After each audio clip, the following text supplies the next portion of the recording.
एक बॉल है और मेरा एक स्टेप 1 मीटर का है। हम इस बॉल से 5 स्टेप पीछे जाते हैं।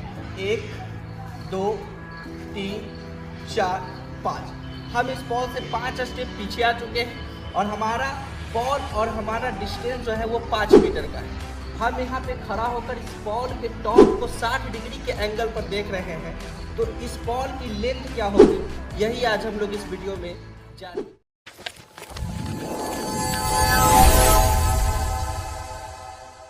हेलो दोस्तों, स्वागत है आप लोग का आपके अपने YouTube चैनल रुस्तम क्लासेस में। आज हम लोग का एक नया टॉपिक है त्रिकोणमिति के कुछ अनुप्रयोग। अब त्रिकोणमिति के कुछ अनुप्रयोग कहने से ये पता चलता है कि सबसे पहले आप लोग को त्रिकोणमिति पढ़ना पड़ेगा और त्रिकोणमिति हम पढ़ा चुके हैं। त्रिकोणमिति का वीडियो अभी तक आप लोगों ने नहीं देखे हैं तो पहले जाकर के आप इसको देख लीजिए। त्रिकोणमिति का हर एक पार्ट मैंने आपको एक ही वीडियो में पूरा का पूरा कवर कर दिया था। आज हम लोग का त्रिकोणमिति का कुछ अनुप्रयोग का कुछ इंपॉर्टेंट कॉन्सेप्ट है। पहले आप इसको समझ जाओगे तो ये चैप्टर भी आप लोग को अच्छे से क्या होगा समझ में आ जाएगा। तो सबसे पहले हम लोग जानते हैं त्रिकोणमिति के कुछ अनुप्रयोग में आप लोग को क्या क्या सीखना है। मेन सबसे समझना त्रिकोणमिति के कुछ अनुप्रयोग, यानी ये चैप्टर जो है पूरा का पूरा रिलेशन किससे रहेगा, त्रिकोणमिति से। आप लोग त्रिकोणमिति पढ़े थे। त्रिकोणमिति में क्या क्या पढ़े थे, sine theta, cos theta, tan, cosec, sec, cot. उसमें हम लोग पढ़े थे ना पंडित बद्री प्रसाद हर हर बोले और एक लल्ला बटा क्या बोल देते हैं कक्का। ये दोनों कॉन्सेप्ट को अच्छे से याद रखना और ये दोनों कॉन्सेप्ट को अच्छे से अगर याद रखोगे तो पूरा का पूरा ये चैप्टर क्या होगा समझ में आ जाएगा। पूरा का पूरा चैप्टर क्या होगा समझ में आ जाएगा। तो सबसे पहले देखो, इसमें आप लोग को ये 4 पॉइंट पर एकदम ध्यान देना अति आवश्यक है। 4 पॉइंट कौन है बाबू लोग, क्षैतिज रेखा। पहला कौन सा है, क्षैतिज रेखा। रेखा को स्तर भी बोल सकते हैं, यहाँ पर क्षैतिज स्तर भी बोलेंगे। तो यहाँ क्षैतिज रेखा को बोलेंगे हॉरिजेंटल लाइन। क्या बोलेंगे, हॉरिजेंटल। अच्छा ये क्या है समझना। सबसे पहले एक का पॉइंट समझते चलो, एकदम समझ में आ जाएगा ये पूरा का पूरा टॉपिक। क्षैतिज रेखा मतलब आप बताओ, आप कोई वस्तु को देखते हो, ठीक है। अगर कोई वस्तु को सामने देखते हो, एकदम सामने, समझते एकदम सामने देखते हो, स्ट्रेट में देखते हो।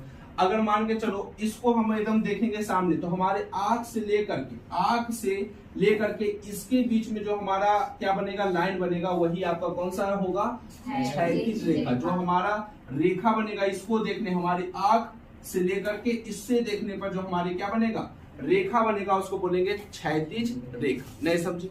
अब देखो क्षैतिज रेखा के मतलब देखो, जब भी ये रेखा दिखेगा ना तो सामने दिखेगा। जैसे आप ऊपर भी देख सकते हो एकदम सामने, ठीक है। अगर नीचे भी देखोगे एकदम सीधा जाएगा, नीचे भी देखोगे एकदम सीधा। तो यहाँ ये कौन रेखा है, सब क्षैतिज रेखा है। कौन रेखा, क्षैतिज। अब देखो ये व्यक्ति है, ठीक है। ये व्यक्ति बताओ कहाँ देख रहा है, इसका आंख यहाँ पे है। अब ये आंख देखो एकदम प्योर, एकदम देखो सामने दिख रहा है आप लोग को, एकदम सामने। अगर कोई व्यक्ति देखेगा, सामने अगर कोई व्यक्ति किसी वस्तु को देखेगा तो वहां पे जो उसका रेखा बनेगा उसको कौन सा रेखा बोलेंगे, क्षैतिज रेखा। कौन सा रेखा, क्षैतिज रेखा। समझ में आया।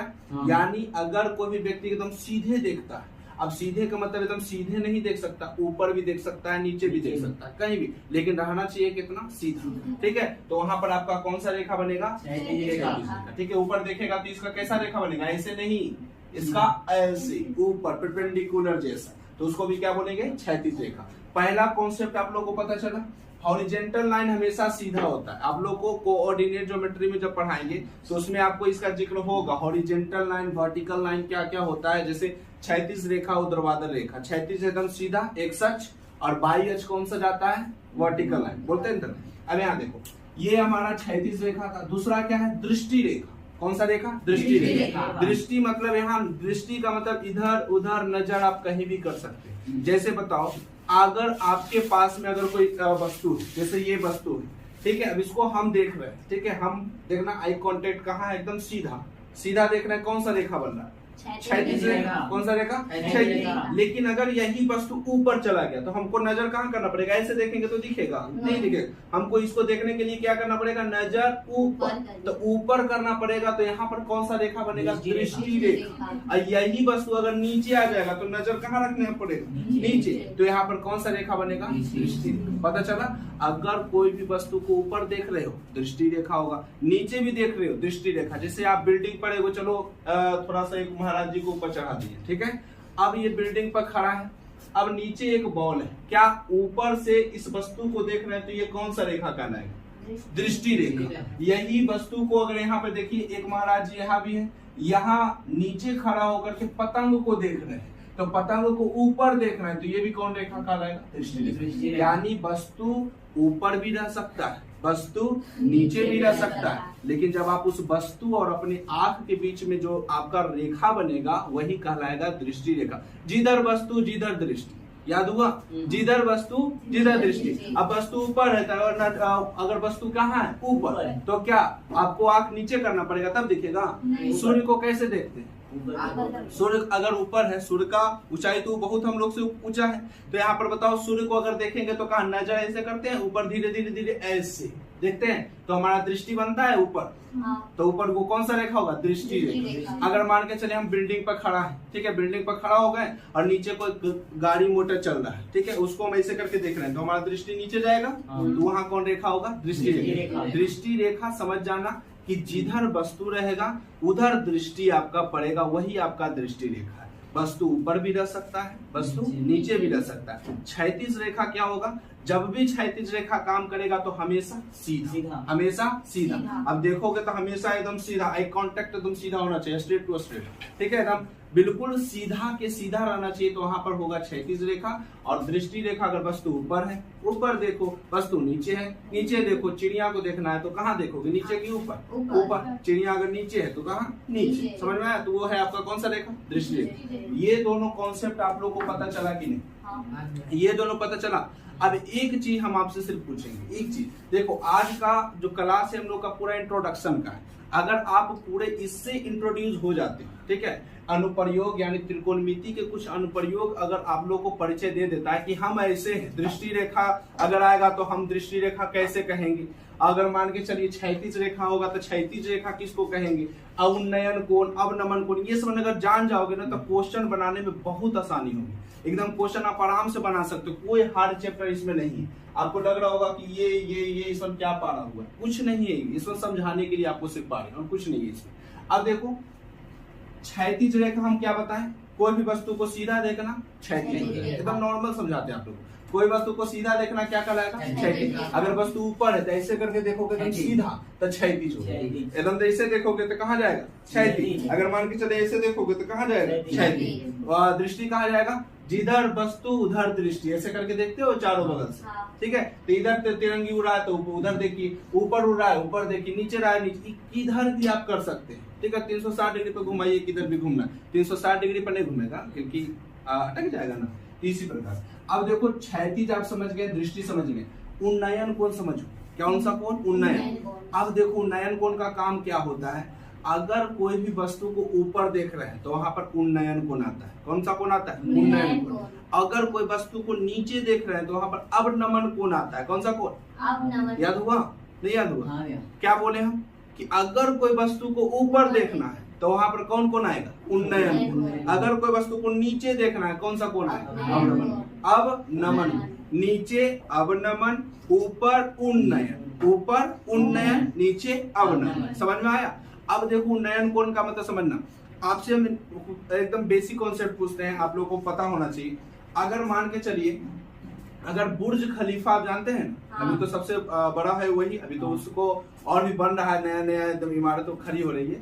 लेकिन अगर आप बुर्ज खलीफा को देखेंगे, चलिए बुर्ज खलीफा दूर हो गया, कहाँ उधर जाइएगा आप लोग, आप आइए सबसे पहले कुतुब मीनार तक। कुतुब मीनार तो सब देखा है। अब कुतुब मीनार को अगर मान के चलो 1 किलोमीटर दूरी पर हम देखेंगे, जैसे कुतुब मीनार है उससे 1 किलोमीटर दूरी आप पीछे आकर के कुतुब मीनार को देखिएगा तो आराम से देख सकते हैं कि नहीं। लेकिन अगर कुतुब मीनार के एकदम सबसे नजदीक मान के चलिए कुतुब मीनार है, अगर इसको देखना है, ये कुतुब मीनार मान लेते हैं, अगर इसको देखना है तो हम लोग एकदम पूरा का पूरा दूर में भी रहेंगे तो आराम से उसको देख सकते हैं, पूरा का पूरा कवर हो जाता है, ठीक है। लेकिन जब इसका नजदीक चलेंगे और अगर हमको कुतुब मीनार का चोटी देखना है, मतलब ऊपर वाला हिस्सा, तो हम लोग को आंख क्या करना पड़ेगा? ऊपर करना पड़ेगा। ऊपर करेंगे, जितना ऊपर होगा, समझो, जितना ऊपर होगा उतने डिग्री का कोण बनेगा।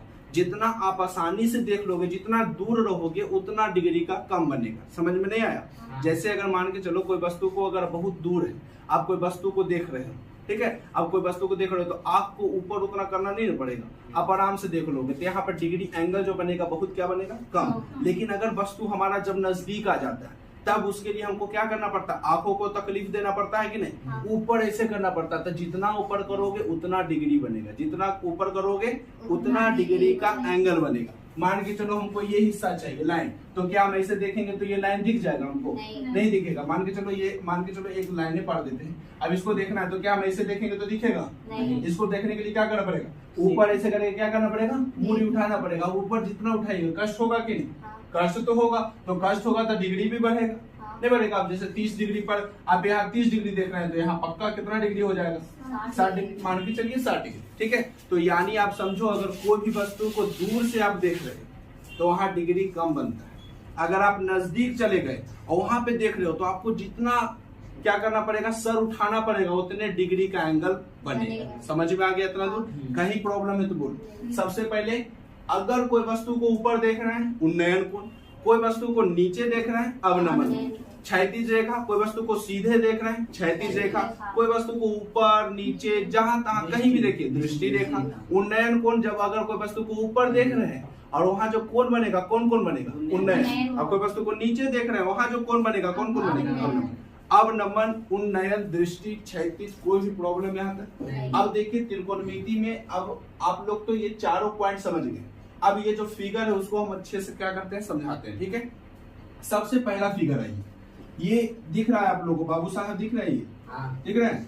अब बताइए, इसमें बताइए 2 आंख है, 1 मुंह है, तो समझ जाना तुमको। अब बताओ, ये आंख है, ठीक है, आंख दिख रहा है ना तुमको? ये समझना कि भैया ऐसे आंख थोड़ी होता, ठीक है, ये हो गया, ठीक है, समझ जाओ। अब बताओ, ये आंख से अगर ये सीधा देख रहा है तो कौन सा रेखा जाएगा? अभी तो बताएं, अगर कोई वस्तु को सीधा देखो, अगर कोई वस्तु को सीधा देखो तो कौन सा रेखा जाएगा? क्षैतिज रेखा। ये देखो, आंख से ये देख रहा है एकदम सीधा, तो कौन सा रेखा जाएगा? समझ में आ गया? पहला पॉइंट, पहला कॉन्सेप्ट समझ में आया? कोई भी अगर वस्तु को सीधा देखोगे, स्ट्रेट टू स्ट्रेट देखोगे तो हमारा का हमेशा कौन सा लाइन होगा? हॉरिजॉन्टल, ठीक है, हॉरिजॉन्टल में। अब ये पहला कॉन्सेप्ट क्लियर। दूसरा में आइए, ये कौन सा रेखा सीखेंगे? दृष्टि रेखा। अब यहाँ पे देखिए बाबू साहब खड़ा है, ठीक है। अब बताइए, ऊपर तिरंगी उड़ रहा है, ठीक है। अब ये ऊपर तिरंगी उड़ रहा है, उस तिरंगी को देखने में इसको नजर क्या करना पड़ेगा? ऊपर करना पड़ेगा। तो ये जो नजर गया तिरंगी के पास, इसका नजर जो गया पतंग के पास, जो इसका नजर गया, ये कौन सा रेखा होता है? दृष्टि रेखा। यानी अगर कोई पूछेगा इसका परिभाषा तो क्या होगा? समझो कि अगर कोई वस्तु को, ठीक है, यहाँ पर मान के चलो अगर कोई वस्तु है, पहले क्षैतिज का देखते हैं हम लोग डेफिनेशन। अगर कोई वस्तु को कोई भी व्यक्ति, अगर कोई वस्तु को कोई भी व्यक्ति सीधा सीधा देखता है, ठीक है, स्ट्रेट टू स्ट्रेट देखता है, और जो यानी वस्तु और उस व्यक्ति की आंखों के बीच जो रेखाएं बनती है वो आपका कौन सा रेखा कहलाती है? क्षैतिज रेखा। यानी वस्तु और व्यक्ति के बीच में जो क्या बनती है? रेखा, सीधी रेखा जो बनती है उसको क्या बोलते हैं? क्षैतिज रेखा। दृष्टि रेखा किसको बोलेंगे? जब कोई व्यक्ति किसी वस्तु को ऊपर या किसी वस्तु को नीचे, जैसे ऊपर है देखो पतंग, नीचे है कोची बॉल, ठीक है। तो अगर कोई भी व्यक्ति किसी वस्तु को ऊपर या किसी वस्तु को नीचे देखता है तो वस्तु और उसके आंखों के बीच जो लाइन बनती है, जो रेखा बनती है, उसे दृष्टि रेखा कहते हैं। देखो, वस्तु और उसके आंखों के बीच जो आपको लाइन बनती है वही आपका कौन रेखा कहलाती है? दृष्टि रेखा कहलाती है। अच्छा बताओ, आप कोई वस्तु को देख रहे हो, ठीक है, तो आपको वस्तु को देखने में कोई लाइन तो जरूर ना बनता होगा। अच्छा, जैसे कोई वस्तु को देखते हो तो उसका इमेज आपकी आंखों में बनता है कि नहीं? बनता है ना। अगर कोई वस्तु मान के चलिए हम किसको देख रहे हैं, बाबू साहब को देख रहे हैं कि इसको देख रहे हैं, तो इसका इमेज पक्का हमारे आंख में बनता होगा। हमारे आंख में रेटिना पर कोई भी बनता है ना इमेज, तो वही चीज है। यानी आप समझना कि कोई भी वस्तु को ऊपर देखिए चाहे नीचे देखिए, वो आपको डजंट मैटर। यानी कोई वस्तु को ऊपर देखिए या नीचे देखिए, देखने पर जो हमारे आंखों के सामने जो हमारा एक रेखा बनती है उसे कौन सा रेखा कहेंगे? दृष्टि रेखा। दूसरा कॉन्सेप्ट समझ में आया? ये आपका कौन सा रेखा? वो कौन सा रेखा? ये आपका क्षैतिज, वो आपका दृष्टि। ये आपका क्षैतिज, वो आपका दृष्टि। अब सुनो, अगर उन्नयन कोण पूछ दिया तो कौन बोलेगा?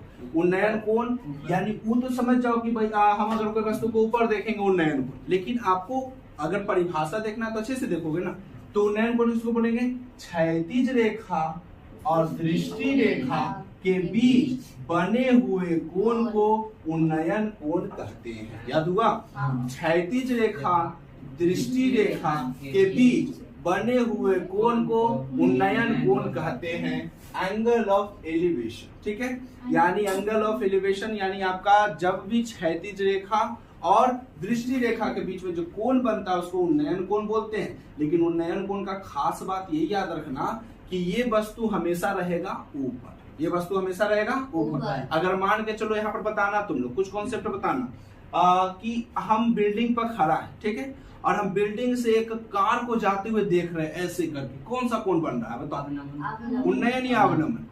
अवनमन बन रहा है, क्योंकि अभी बताए हम कि अगर कोई वस्तु को नीचे की ओर देखना अवनमन, अगर कोई वस्तु को ऊपर की ओर देखना उन्नयन। अब बताओ हम नीचे खड़ा है, कोई बिल्डिंग पर कोई बच्चा रो रहा है, बताओ उस बच्चे को हम देख रहे हैं तो हमारा कौन सा कोण बनेगा?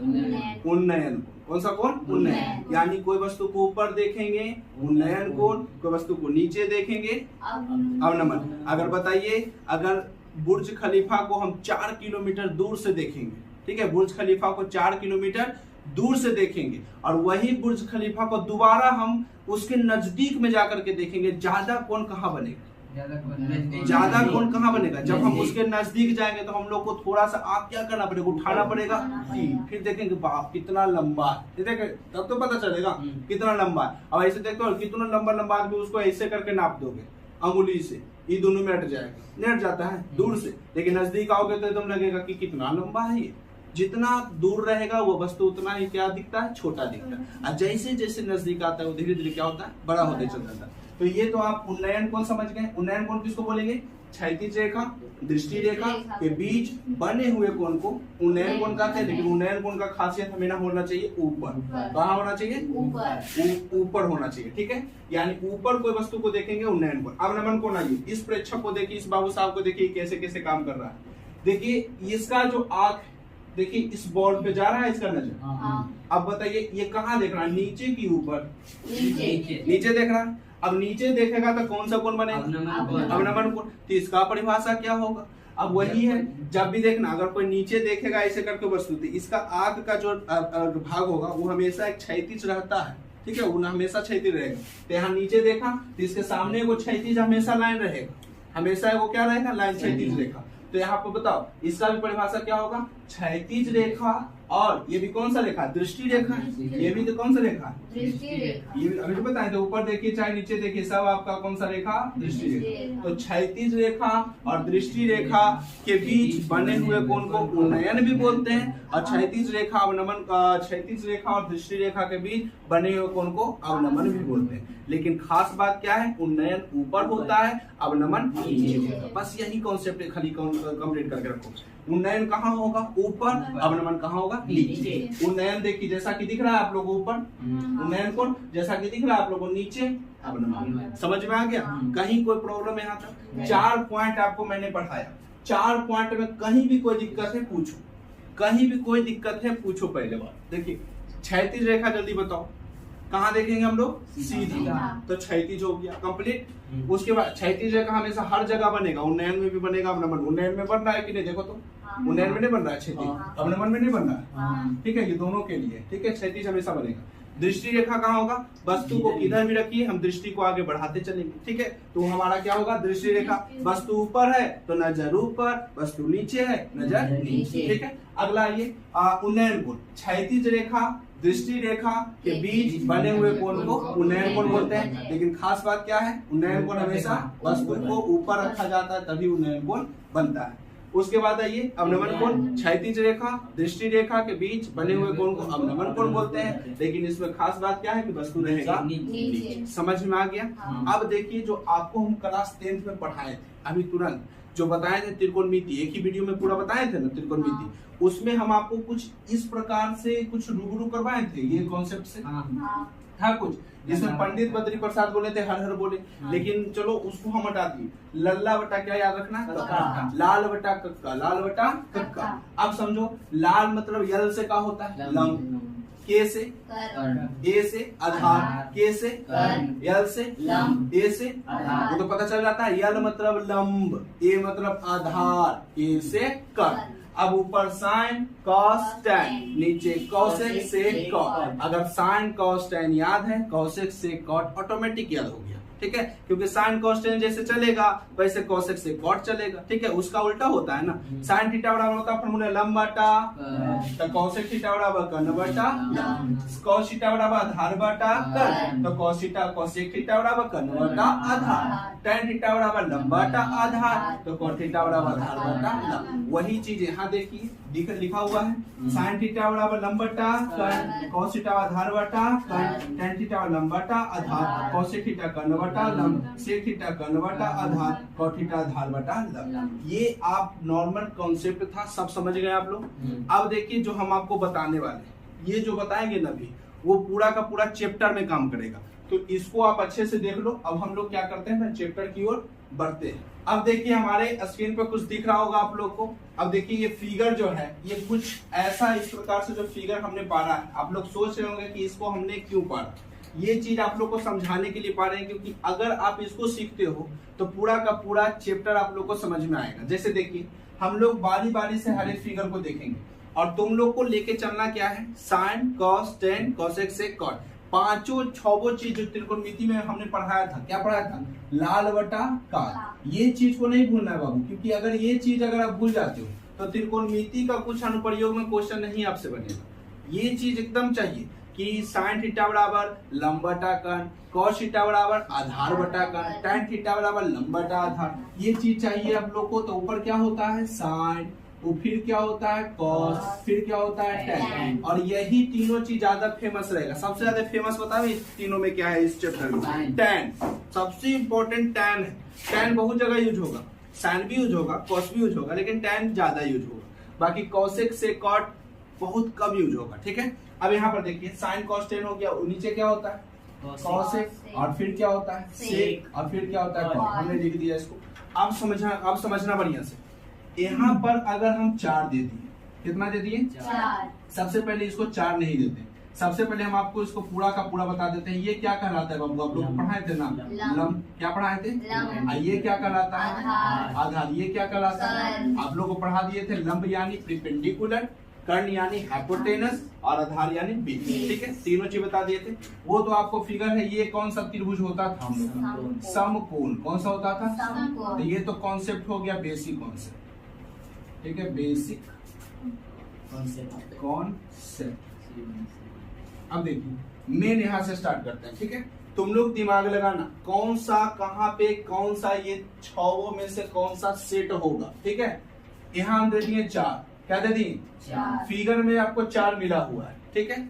आपको ये निकालना है, बताओ कौन सा फॉर्मूला लगाओगे। ये फिगर में 4 दिया गया था, 4 किसकी जगह पर है, लंब की जगह, और पूछ क्या रहा है आधार, तो कर्ण को गोली मार दो, कर्ण से हमको कोई मतलब नहीं। समझना बढ़िया से, त्रिकोणमिति के कुछ अनुप्रयोग में क्या कॉन्सेप्ट है, एक दिया रहेगा अगला निकालना पड़ेगा, एक दिया रहेगा अगला निकालना पड़ेगा, या कुछ ऐसा भी क्वेश्चन आएगा जिसमें दोनों आपको नहीं पता हो, तो बाद में सीखेंगे, पहले हम लोग ये सीखते हैं। तो अगर एक भुजा दिया हुआ अगला भुजा निकालना हो तो कौन सा फॉर्मूला सेट करेंगे, तो ये बताओ। क्या दिया गया है 4, इसके बराबर लंब, और पूछ क्या रहा है आधार, तो बताओ लंब बटा आधार किसका फॉर्मूला होता है, लंब बटा आधार किसका फॉर्मूला होता है, टैन का होता है लंब और बटा आधार। तो यहाँ पर कौन सा फॉर्मूला सेट करेंगे, टैन का। यहाँ कौन सा सेट होगा, टैन। समझ में आया, टैन। अगर थीटा है तो थीटा मान के चलो, थीटा दे देते हैं,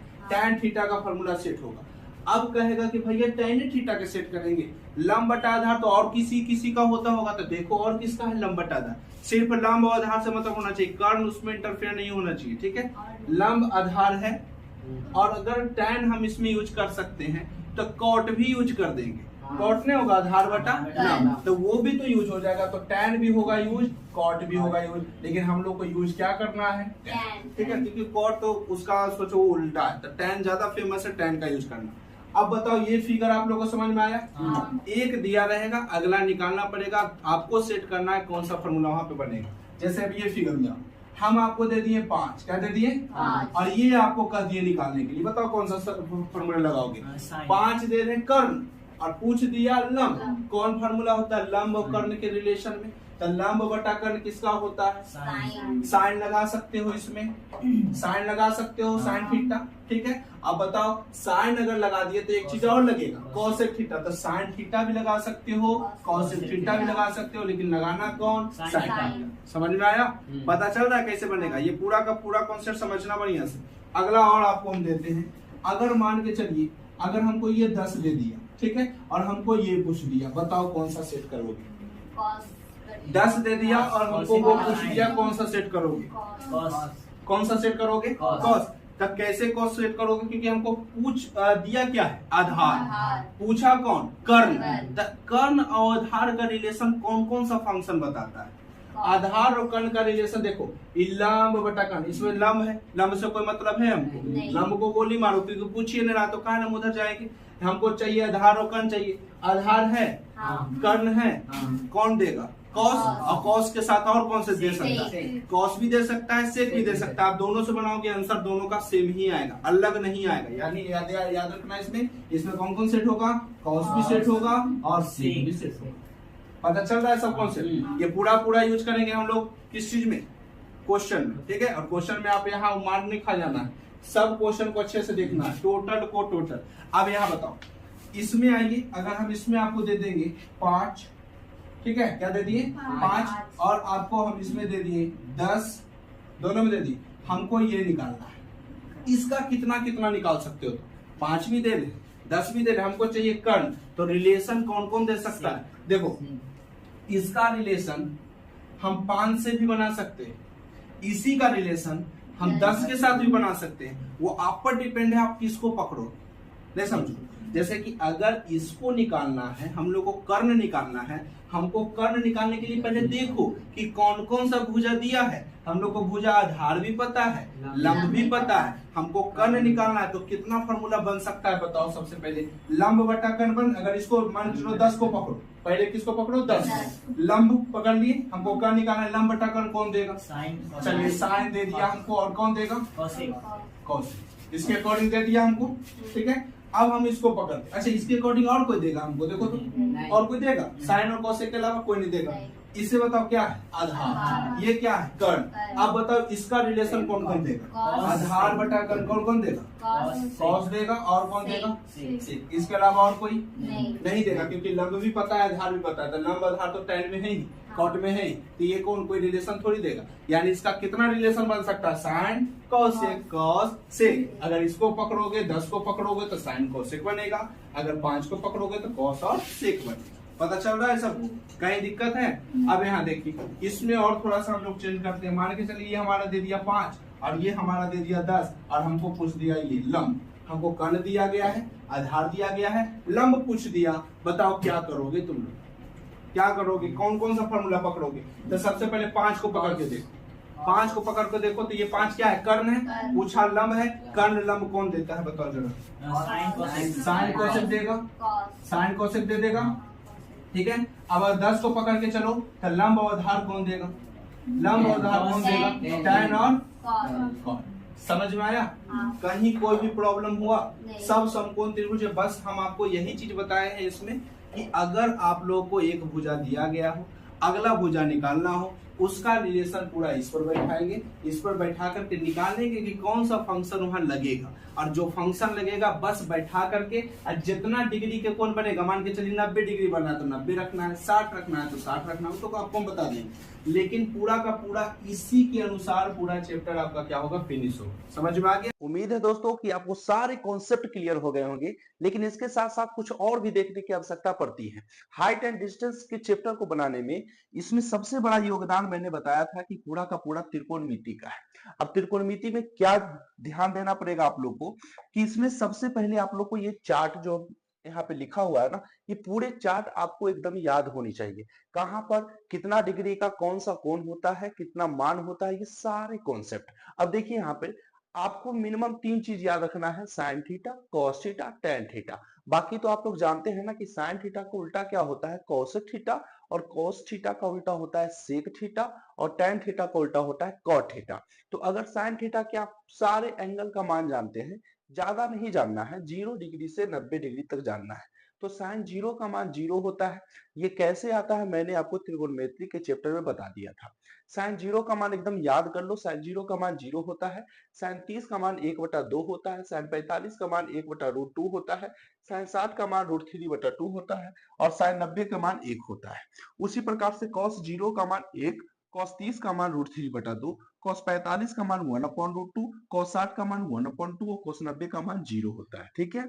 उसी प्रकार से देखिए जब साइन थीटा और कॉस थीटा को हम लोग जब बटा करते हैं, क्योंकि टैन थीटा का क्या फॉर्मूला होता है, साइन थीटा बटा कॉस थीटा।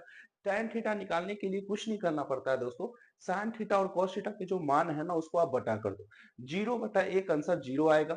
1/2 अपॉन √3/2, 2 से 2 कटेगा ऊपर, एक नीचे √3 है तो 1/√3 हो गया। ये पूरा दोनों सेम है, पूरा कट जाएगा कितना बार में, एक बार में, तो 1 होगा।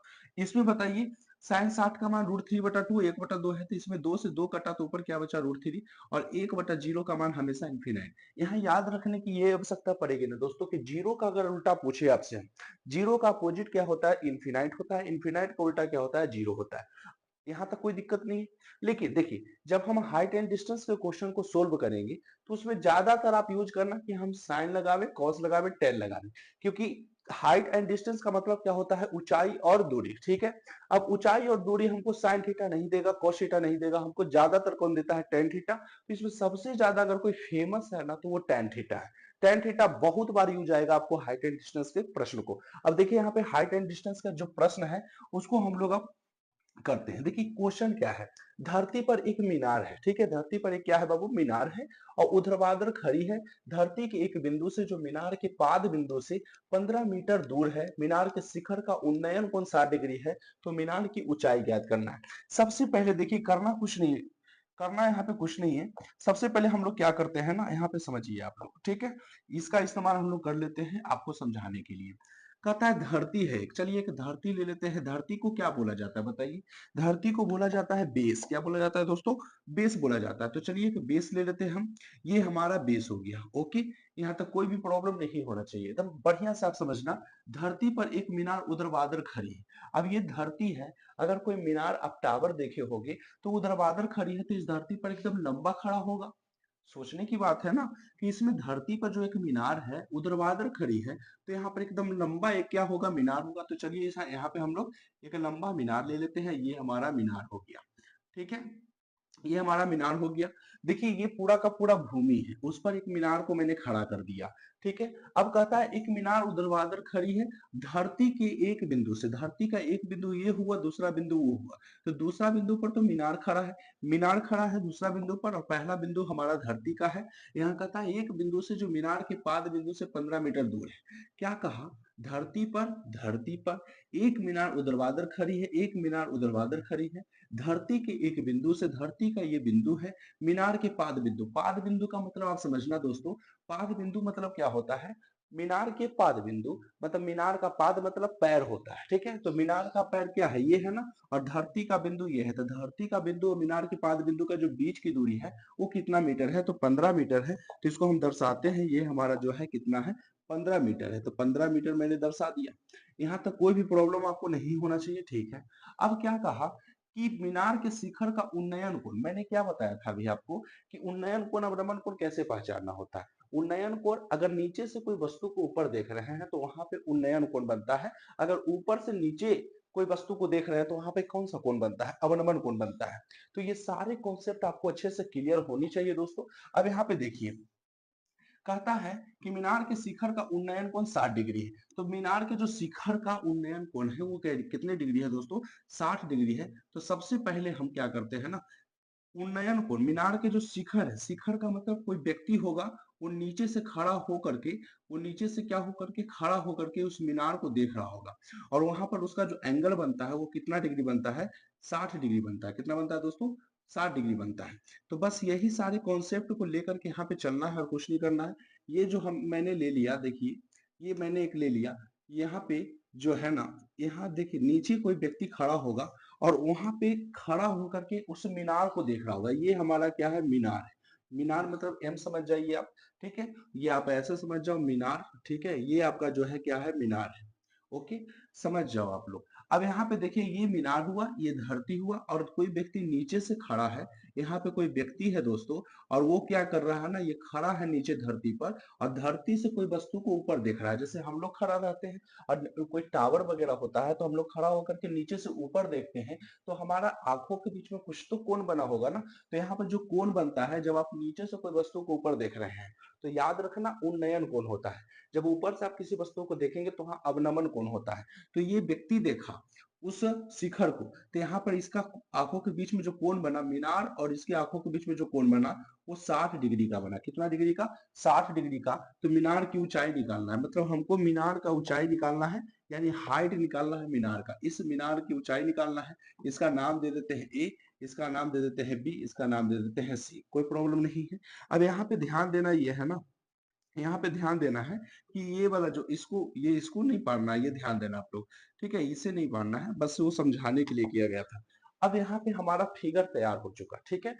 भूमि पता चल गया, मीनार पता चल गया, और फिर अब जब कोई डिग्री बनाइएगा तो किस प्रकार से बनाइएगा वो देखना है, ठीक है? अब यहाँ पे देखिए जो जो दिया गया है सबसे पहले वो लिख लो। तो इसमें क्या क्या दिया गया है, ठीक है? तो यहाँ पर पहला बात, ए बी जो है मीनार का ऊंचाई है, इसमें जो है माना कि ए बी, ये लिख सकते हो आप लोग एग्जाम में अच्छे से। माना कि ए बी जो है मीनार की क्या है? ऊंचाई है, ठीक है? ऊंचाई है, ठीक है? पाद बिंदु जो दूरी है हमारा, क्या दिया गया है? दूरी। दूरी हमारा कितना दिया गया है ये बताइए। दूरी हमको 15 मीटर पता है, और थीटा का जो मान है, मतलब थीटा हमारा कौन सा कोण बन रहा है? उन्नयन कोण बन रहा है। कौन सा कोण दोस्तों? उन्नयन कोण बन रहा है। ये हमारा कितना डिग्री का है? 60 डिग्री का है। अब मैंने आपको क्या बताया था जब मैंने पढ़ा रहा था ना, जब मैं पढ़ा रहा था आपको कि कैसे यहाँ पे हम सेट करें कि हमारा मीनार की ऊंचाई निकले। तो यहाँ पे आपको क्या क्या दिया गया है ये बताओ। एक दिया गया है, इसको हम लोग क्या बोलते हैं, अगर हम पूरा का पूरा त्रिकोणमिति में पढ़े तो ये हमारा हाइपोटेनस, ये हमारा बेस, और ये हमारा परपेंडिकुलर, ठीक है? अब हमें ये निकालना है, तो यहाँ से इसी से काम हमको इसका करना है, जो दिया रहता है उससे निकालना है। तो ये हमारा आधार हुआ, और ये हमारा लंब हुआ। लंब और आधार कौन सा फॉर्मूला देता है? मैंने क्या बताया? एल ए एल बताया, और के ए बताया, यही बताया। इसमें साइन होता है, इसमें कॉस होता है, इसमें टेन होता है। तो हमको चाहिए क्या? लंब चाहिए, और आधार पता हो तो लंब और आधार हमको कौन देता है? ओनली फॉर टेन देता है। तो यहाँ पे फॉर्मूला जो लगाएंगे ना, वो किसका लगाएंगे हम लोग? वो फॉर्मूला जो लगाएंगे वो किसका लगाएंगे? तो टैन का लगाएंगे। किसका लगाएंगे दोस्तों? टैन का लगाएंगे। तो यहाँ पे देखिए हम लोग टैन का लगाते हैं, तो यहाँ क्या लिखेंगे?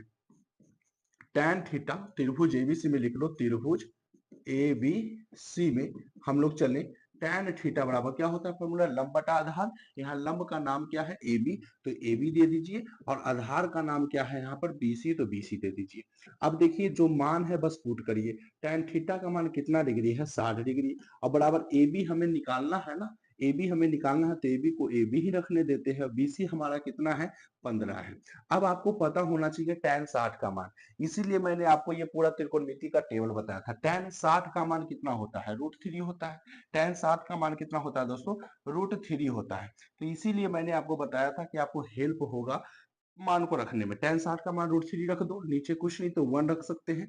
ए बी और बटा कितना हो गया? 15 हो गया। तिरछा तिरछी गुना करेंगे तो हम क्या होगा? ए बी बराबर हो जाएगा, ए बी बराबर हो जाएगा कितना? 15 को √3 से गुना करेंगे तो हो जाएगा 15 √3, और सब मीटर में है ना, तो ये भी क्या होगा? मीटर में होगा। तो ये हमारा राइट आंसर हो गया। अब हम यहाँ लिख सकते हैं, अतः जो है मीनार की ऊंचाई है, अतः मीनार की ऊंचाई बराबर 15 √3 मीटर, आपका आंसर हो गया। तो इस प्रकार से ऐसे प्रश्न सोल्व होते हैं, ठीक है? एकदम बेसिक से मैंने आपको समझाया है, एकदम अच्छे से आप बढ़िया से रिवीजन करो, कोई भी दिक्कत नहीं होगा ऐसे मैथ को बनाने में, ठीक है दोस्तों? तो बस आप लोग को क्या होना चाहिए ना, सिर्फ त्रिकोणमिति का टेबल याद होना चाहिए, कहाँ पे क्या क्या दिया रहे और क्या हमें लगाना है, कौन सा त्रिकोणमिति का निष्पत्ति लगाओगे, इस पर फोकस करना है। अब हमारा अगला प्रश्न देखिए, कहता है सर्कस का एक कलाकार है कि 20 मीटर लंबी डोर पर चढ़ रहा है। अब बताइए डोर कैसा होगा? जो अच्छी तरह से तना हुआ है, भूमि पर सीधे लगे खंबे के शिखर से बंधा हुआ है। मतलब जो डोर है ना, वो जैसे आप कैसे पतंग उड़ाते हो, तो पतंग का डोर कैसा होता है? कर्ण के अकॉर्डिंग होता है, उसी प्रकार से यहाँ भी डोर है। अब यहाँ देखिए क्या है, जैसे मैं एक डायरेक्ट शेप्स ले लेता हूँ तो वो ज्यादा अच्छा रहेगा। एक शेप्स ले लिया मैंने, ठीक है? उजला मुजला दिखता नहीं। देखिए यहाँ पे क्या करना है, यहाँ पे सबसे पहले मैं ले लेता हूँ। कहता है सर्कस का एक कलाकार एक 20 मीटर लंबी डोर पर चढ़ रहा है जो अच्छी तरह से तनी हुई है और भूमि पर सीधे लगे खंबे के शिखर से बंधा हुआ है। यदि भूमि के स्तर के साथ डोर, यानी यहाँ पे देखिए एक पहले क्या है, मैंने ले लिया पूरा का पूरा क्या, भूमि से तना खंभा ले लिया एक, ठीक है, और ये कहीं ना कहीं के आधार पर होगा, ले लिया। यहाँ पर ये जो डोरी है ना, एक कह रहा है कि एक खंभा में बंधा हुआ है और एक भूमि पर है। कहा क्या कि सर्कस का एक कलाकार एक 20 मीटर लंबी डोर पर चढ़ रहा है जो अच्छी तरह से तनी हुई है, भूमि पर सीधे लगे खंबे के शिखर से बंधा हुआ, भूमि पर एक बंधा हुआ है, एक शिखर पर। तो इसको हम लोग क्या करते हैं, यहाँ पे दूसरा कलर से हम लोग देते हैं इस डोर को, ठीक है। अब ये डोर हो गया। अब इसका ये डोर जो है ना, एक बंधा हुआ है किस पर, तो शिखर पर, और दूसरा बंधा हुआ है भूमि पर, ठीक है। और इसका पूरा का पूरा जो है, ये लंबाई कितना है, तो 20 मीटर है। कितना है दोस्तों, 20 मीटर है। कहा गया है, कहता है यदि भूमि स्तर के साथ डोर द्वारा बनाया गया कोण जो 30 डिग्री, देखिए यहाँ पे हमेशा 90 बनाता है, ये एकदम कंफर्म रखना है, क्योंकि जब भी पाइथागोरस प्रमेय का कोई भी फिगर हो, राइट एंगल ट्रायंगल, तो वो वहां पे 90 डिग्री फिक्स होता है। और बनाया गया कोण बताइए, कोई व्यक्ति यहाँ से ही देखेगा ना। अब कभी आप सीधा नहीं देखते होगे, हमेशा देखते होगे तो कर्ण के अकॉर्डिंग देखते होगे। तो ये हमारा जो कोण बना, ये हमारा कितना डिग्री का कोण बन रहा है, 30 डिग्री का कोण बन रहा है। तो 30 डिग्री मैंने दे दिया। कहा इसका ऊंचाई निकालना है, इसका ऊंचाई कुछ नाम दे दीजिए, ए दे देते हैं, बी दे देते हैं और ये सी दे देते हैं, कोई प्रॉब्लम। वही अब बताइए, यहाँ कर्ण पता है आपको, पूछ रहा है क्या, लंब। आपको तो याद होना चाहिए ना, इसको क्या बोलते हैं, आधार, इसको क्या बोलते हैं, कर्ण, इसको क्या बोलते हैं, लंब। करना कुछ है ही नहीं इसमें, बस कॉन्सेप्ट को लगाना है। कर्ण आपको पता है, लंब पूछ रहा है, तो कर्ण और लंब कौन सा फॉर्मूला देगा बताइए, एल ए एल याद रखना है आप लोगों को, के ए। बताइए यहाँ पर लंब बटा, यहाँ पर लंब और कर्ण, लंब बटा कर्ण कौन देता है, साइन देता है ना। तो हम लोग डायरेक्ट साइन का फॉर्मूला लगा दे तो कितना अच्छा रहेगा, हम लोग का आराम से क्या होगा, बन जाएगा। तो बस इसीलिए आपको ये पूरा का पूरा फॉर्मूला मैंने बताया कि आपको कोई भी परेशानी ना हो। अब देखो इसको क्या करना है, सबसे पहले हम लोग डायरेक्ट लिखते हैं त्रिभुज एबीसी में। एबीसी में अगर चलेंगे, आपको पता है क्या क्या दिया गया, थीटा का मान हमको पता है 30 डिग्री है, ठीक है। और हमारा एसी जो है, एसी का मान हमारा 20 मीटर है। पूछ क्या रहा है, ऊंचाई पूछ रहा है, मतलब ए बी बराबर भाट, ए बी बराबर क्या है, भाट। अब बताओ त्रिभुज एबीसी में क्या चलेगा, तो यहाँ पर लंब और कर्ण, लंब कर्ण कौन देता है, तो साइन। आप साइन भी लगा सकते हो, कोसेक भी लगा सकते हो, साइन में भी फंक्शन लंब और कर्ण होता है, कोसेक में कर्ण लंब होता है, तो सबसे अच्छा साइन है, ठीक है। साइन कोस्टेन पर ज्यादा फोकस करना है। साइन थीटा का मान क्या होता है, लंब बटा कर्ण, लंब कितना है ए बी, और कर्ण हमारा कितना है, तो कर्ण हमारा है ए सी, सही है। साइन है तो साइन दे दिए हम लोग। थीटा का मान बताइए कितना है हम लोग का, थीटा का मान हम लोग का कितना डिग्री है, तो 30 डिग्री है। और बराबर ए बी का मान हमको कितना दिया गया है, तो नहीं दिया गया है, ये निकालना है, तो ए बी रखेंगे, एसी का मान हमारा 20 है। साइन 30 का मान अभी मैंने आपको बताया था कि साइन 30 का मान कितना होता है बताइए। साइन जो है 30 का मान 1/2, एकदम याद करके घोर करके पी जाना है बच्चों, ठीक है, ये पूरे कॉन्सेप्ट को। साइन 30 का मान 1/2 होता है, 1/2 रखिए, फिर बराबर ए बी बराबर कितना हो जाएगा हमारा, 20 हो जाएगा, ठीक है। आप काटना चाहोगे तो काट दो, नहीं तो ए बी को 2 से गुना करो, 2ab हो गया, ठीक है। अब बराबर 20 को 1 से गुना करेंगे, 20 हो गया, 2 से काटिए, 20 को कितना बार में काटेंगे, 10 बार में, यानी ए बी बराबर जो हमारा हो गया वो कितना मीटर हो गया, 10 मीटर हो गया। तो हम अतः लिख सकते हैं, किसका ऊंचाई पूछा था, खंबे की ऊंचाई ना, अतः खंबे की जो ऊंचाई आया, खंबे की ऊंचाई जो आया वो कितना मीटर आया, 20 मीटर आया, सॉरी कितना मीटर आया, 10 मीटर आया। और ये आपका क्या होगा, राइट आंसर होगा, कितना होगा, राइट आंसर होगा। तो कितना आसान है ऐसे ऐसे प्रश्नों को सोल्व करना, अगर आप दिमाग लगा दोगे ना कि किस प्रकार से बनता है। बस आपको कॉन्सेप्ट याद होना चाहिए, फिगर पढ़ो, क्वेश्चन पढ़ो, फिगर बनाओ, ठीक है। उसके बाद क्या दिया रखा है और क्या निकालना है इसका तय कर लो, और जितना डिग्री उसमें दिया रहेगा उन्नयन या अवनमन, उसके अकॉर्डिंग आप टेबल देख लो, फिर बना लो, कोई प्रॉब्लम नहीं। हाइट एंड डिस्टेंस बहुत आसान होता है दोस्तों, जो बच्चे त्रिकोणमिति अगर अच्छे से पढ़ लेते हैं ना, तो उनको कभी दिक्कत नहीं होता है। ओके, अब हमारा अगला प्रश्न देखिए क्या है। अगला प्रश्न क्या कहता है कि भूमि की एक बिंदु है, ठीक है, क्या है दोस्तों, भूमि का क्या है, एक बिंदु है, और उस मीनार के पाद बिंदु से 40 मीटर। तो सबसे पहले हम एक भूमि लेते हैं, ये भूमि हो गया, ठीक है। अब कहता है भूमि के एक बिंदु से मीनार के पाद बिंदु, तो मीनार का पैर यानी ऊपर दे देते हैं, मीनार इधर दीजिए, बात बराबर है। मीनार के पाद बिंदु कौन होगा, ये होगा, मीनार का पैर ये होगा। अब उससे 40 मीटर की दूरी पर है, मतलब यहाँ समझिए, भूमि की एक बिंदु है, भूमि का एक बिंदु ये हुआ, मीनार के पाद बिंदु वो हुआ, इससे कितना मीटर अधिक है, तो 40 मीटर अधिक है, दे दिया मैंने। अब कहता है कि मीनार के शिखर, शिखर ये है ना, मीनार का शिखर ये है, उसका उन्नयन कोण 30 डिग्री है। चलिए मीनार का शिखर का उन्नयन कोण भी पता चल गया 30 डिग्री। पूछेगा क्या, मीनार की ऊंचाई क्या, यही निकालना है।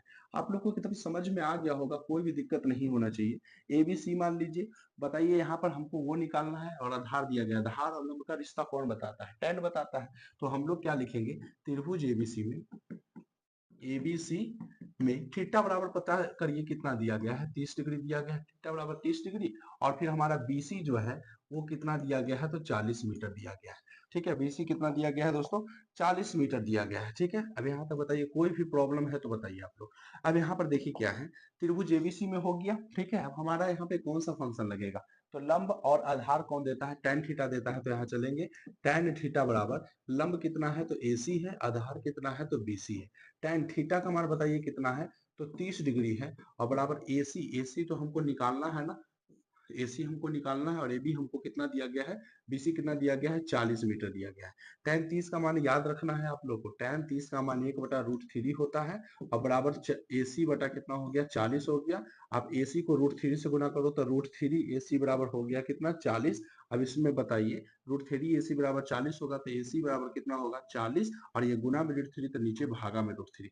और कभी भी ऐसा आंसर नहीं देगा दोस्तों, जब भी किसी संख्या में अगर आप कोई मान निकाल रहे हैं और लास्ट में अगर आपका क्या आ गया, रूट आ गया, ठीक है, अगर लास्ट में आपका क्या आ गया, रूट आ गया, तो वो ज्यादातर परमेकरण करके आंसर देता है। अगर आप इतना कर दोगे तो आपका सही बिल्कुल है, गलत इसको कोई नहीं कहेगा। अगर आपको परमेकरण करना है तो परमेकरण करने के लिए पता है हर का क्या करना पड़ता है, परमेकरण करना पड़ता है, हर का परमेकरण करने पर। ठीक है, परमेकरण करने पर क्या होता है ना, परमेकरण करने में 40/√3 है, लिख दीजिए, बीच में गुना दीजिए, जो नीचे रहेगा उतना ऊपर उतना नीचे करना पड़ता है। 40 को √3 से गुना करिए, 40√3, और 3 तिया 9, 9 का वर्गमूल 3 हो गया। ये भी आपका आंसर सही है और ये भी आपका आंसर सही है, आप यहीं तक छोड़ दो, वो सही है। ठीक है, परमेकरण हम आपको अगले क्वेश्चन में जब परमेकरण करने ही देगा ना तो वो कर देंगे, बाकी आप यहाँ तक कर लेंगे, कोई दिक्कत नहीं है। ठीक है, अब हमारा अगला प्रश्न देखिए, ये जो क्वेश्चन है बहुत इंपॉर्टेंट है। अगर हाइट एंड डिस्टेंस का कोई क्वेश्चन इंपॉर्टेंट है ना तो ये क्वेश्चन है, बहुत बार पूछा गया है। आंधी आने से क्या कहता है, एक पेड़ टूट जाता है। समझिए यहाँ पे अच्छे से आप लोग, आंधी आता है, पेड़ आप समझते हो ना, पेड़ किस प्रकार का होता है, चलिए थोड़ा कोशिश करते हैं, ऐसे फिगर में बहुत कच्चा है दोस्तों। ठीक है, ये आपका क्या है, तो पेड़ है। ठीक है, ये आपका क्या है, समझ जाइए, पेड़ है। अब आंधी आता है तो आप बताओ कि जब भी आंधी आता है तो पेड़ कैसे टूटता है, बताइए। क्या वो जड़ से कबर जाता है, तो आप बोलोगे बिल्कुल नहीं। जब भी पेड़ टूटेगा तो हमेशा ये बीच से क्रैक करता है, कितना से, बीच से क्रैक करता है। तो बताइए, अगर ये पेड़ टूटा तो यहाँ पर पेड़ कुछ इस प्रकार का होता है कि नहीं, ये बताना है। ठीक है, अगर ये देखना है, ये अगर पेड़ टूटता है तो कुछ इस प्रकार से आपको दिखने को मिलेगा। ठीक है, इस प्रकार से आपको देखने को मिलेगा। यहाँ देखिए अच्छे से,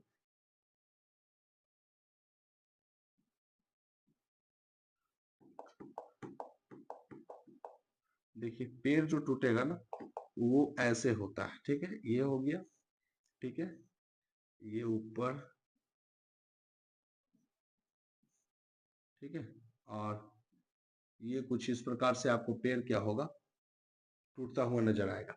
तो देखिए, जब भी पेड़ टूटेगा तो हमेशा कहाँ से टूटेगा, वो बीच से क्रैक करेगा। तो यहाँ क्या कहता है कि आंधी आया, आंधी आने से एक पेड़ क्या किया, टूट गया, और टूटा हुआ भाग इस तरह मुड़ जाता है कि पेड़ का जो शिखर है, पेड़ का शिखर ये है। ठीक है, पेड़ का शिखर हमारा क्या है, ये पेड़ का शिखर है, और वो कहाँ छूने लगा, तो जमीन को छूने लगा। ठीक है, अब पेड़ का शिखर जमीन को छूने लगता है तो इस तरह वो 30 डिग्री का कोण बनाता है। यानी यहाँ पर जो आप देखोगे तो एंगल हमारा कितना डिग्री का बनेगा, 30 डिग्री का बनेगा। तो पेड़ के पाद बिंदु की दूरी, पेड़ का पाद बिंदु क्या है, पैर है ये वाला। ठीक है, और पाद बिंदु की दूरी जहां पेड़ का शिखर जमीन को छूता है वो कितना है, 8 मीटर है। मतलब ये दिया गया है 8 मीटर, जहां पेड़ का शिखर है और पेड़ का पैर का पाद बिंदु है। पेड़ का ऊंचाई निकालना है, यानी यह बताना है कि ये पूरा जो पेड़ था ये कितना लंबा था। तो ये इस प्रकार का प्रश्न आपको यहाँ पे दिया गया है। तो कैसे करोगे समझो। ठीक है, कैसे करोगे ये समझना है आप लोग को। ठीक है, अब इसमें देखिए, हाँ इसको हम लोग इरेज करते हैं सबसे पहले। ठीक है, अब यहाँ पे क्वेश्चन देखिए, इसीलिए आपको हम बताते हैं कि क्वेश्चन अच्छे से पढ़िए और उसके अकॉर्डिंग आप लाने का प्रयास करिए। ठीक है, कि किस प्रकार से हमारा फिगर जो है बनेगा। ठीक है, किस प्रकार से हमारा फिगर बनेगा, फिगर आप बना दिए तो फिर कोई भी दिक्कत आपको नहीं होगा। ठीक, कोई भी दिक्कत आपको नहीं होगा दोस्तों। ठीक है, तो आप एकदम क्वेश्चन को अच्छे से पढ़िए, पढ़ने का प्रयास करिए क्वेश्चन को। देखिए, जब क्वेश्चन आप पढ़ लेते हैं ना तो अधिकतर जो है ना आप 100% वहीं पर सीख जाते हैं कि हमारा फिगर किस प्रकार से होगा, हमारा क्या कॉन्सेप्ट वहां पर लगेगा। ठीक है, ये जो चीजें है ना ये आपको ध्यान देना है अच्छे से। ठीक है, आप यहाँ तक समझ जाएंगे, कोई प्रॉब्लम नहीं है।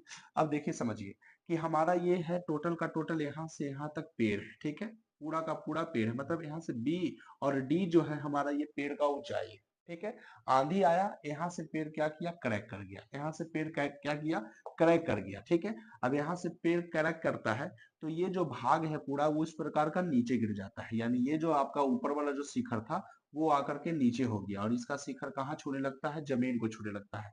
तो ये टोटली पेड़ का ऊंचाई को पूछेगा तो ये वाला भाग, ठीक है, और ये वाला भाग पेड़ का क्या है, ऊंचाई है, क्योंकि यही ऊपर वाला भाग ना नीचे टूट के गिरा है, वही ऊपर वाला भाग जो है नीचे टूट के क्या हुआ है, गिरा। तो पेड़ का ऊंचाई पूछेगा तो ये आप निकाल लीजिए और ये निकाल लीजिए और दोनों को जोड़ देंगे तो हमारा पेड़ का ऊंचाई निकल जाएगा। बस कॉन्सेप्ट अच्छा से आपको समझना है। ठीक है, कहता है क्या आंधी आने से एक पेड़ टूट जाता है और टूटा हुआ भाग इस तरह मुड़ जाता है कि पेड़ का जो शिखर है वो जमीन को छूने लगता है, जैसा दिख गया ये शिखर है। ठीक है, आप यहाँ से ऐसे करके दे देते हैं तो आप अच्छे से समझ जाओगे, ये शिखर है। अब कहता है क्या, पेड़ का जो पाद बिंदु, पेड़ का पाद बिंदु हमारा ये है और पेड़ का पाद बिंदु को दूरी जहाँ पेड़ का शिखर का शिखर जमीन को छूता है वो कितना मीटर है, 8 मीटर दिया गया भी है। तो पेड़ का ऊंचाई निकालना, तो हमको सबसे पहले ये निकालना है। ठीक है, और ये निकल जाएगा हमको, फिर ये निकाल लेंगे, दोनों को क्या करेंगे, जोड़ देंगे, हमारा आंसर आ जाएगा। हमारा आंसर क्या होगा दोस्तों, आ जाएगा। तो क्या क्या दिया गया समझिए, माना कि बीडी एक पेड़ है, ठीक है, पूरा का पूरा बीडी एक क्या है, पेड़ है, जो ए से टूटा, ए से क्या किया, क्रैक किया, ए से टूटा और जमीन पर सी पर क्या करता है, छूता है, मतलब ए से टूट करके जमीन पर गया और वो किस पर छूता है, सी पर छूता है। कोण ए सी बी बराबर, यानी ए सी बी बराबर, जो भी ऐसे हम लिखते हैं ए सी बी, तो जो बीच में होता है वहीं पर एंगल बनता है, ये ध्यान देना है आप लोग को। ठीक है, जो भी बीच में रहेगा वही एंगल बनेगा। सी बराबर कितना बन रहा है, 30 डिग्री। तो कोण एसीबी बराबर 30 डिग्री है और बीसी बराबर कितना है, 8 मीटर।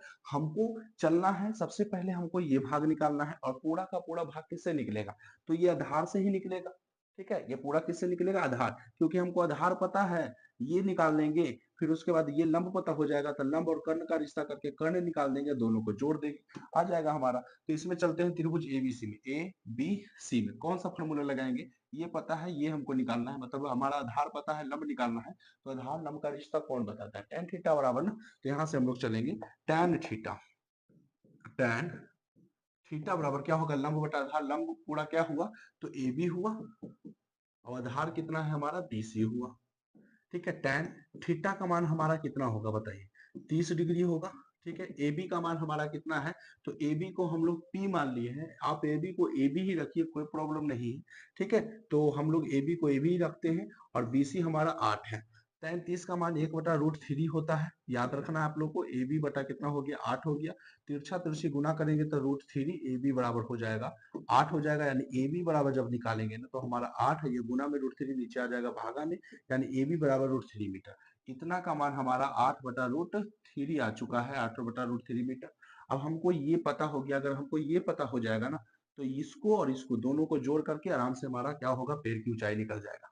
क्या करेंगे अब समझिए, हम लोग क्या करते हैं यहाँ पे, अब हम लोग चलते हैं त्रिभुज एबीसी में ही चलेंगे, बट यहाँ पर कर्ण से तुलना करेंगे, क्योंकि हमको तो लंब पता चल गया।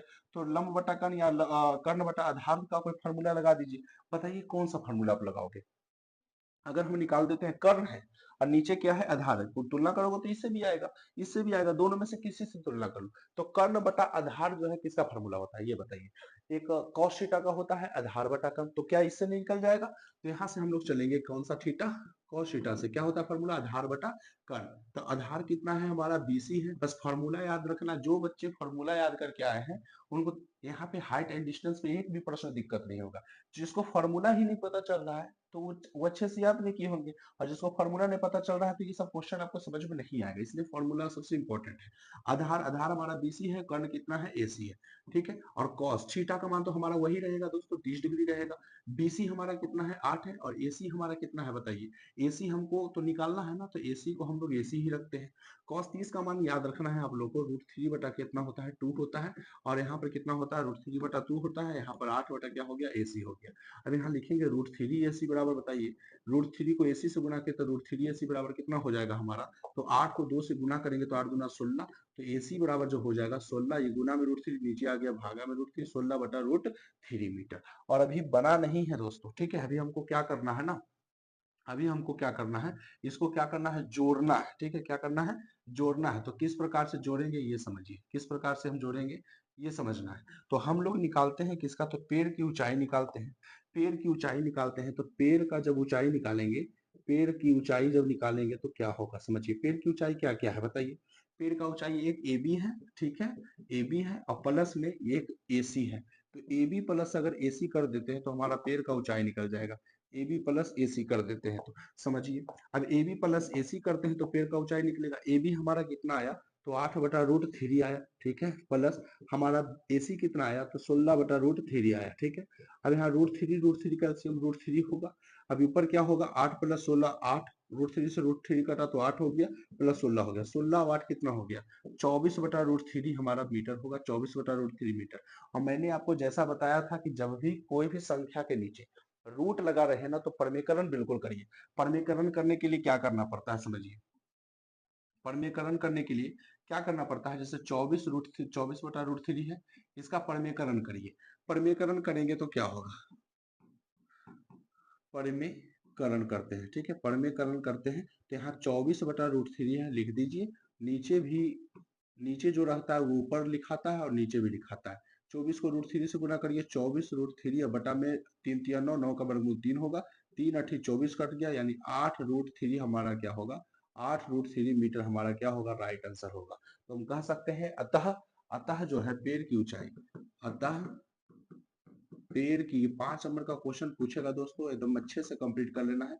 अतः पेड़ की ऊंचाई जो है 8√3 मीटर होगा। ठीक है, तो इसमें कोई भी प्रॉब्लम नहीं है। कैसे क्या निकाला जाता है अच्छे से आपको समझ में जरूर आया होगा।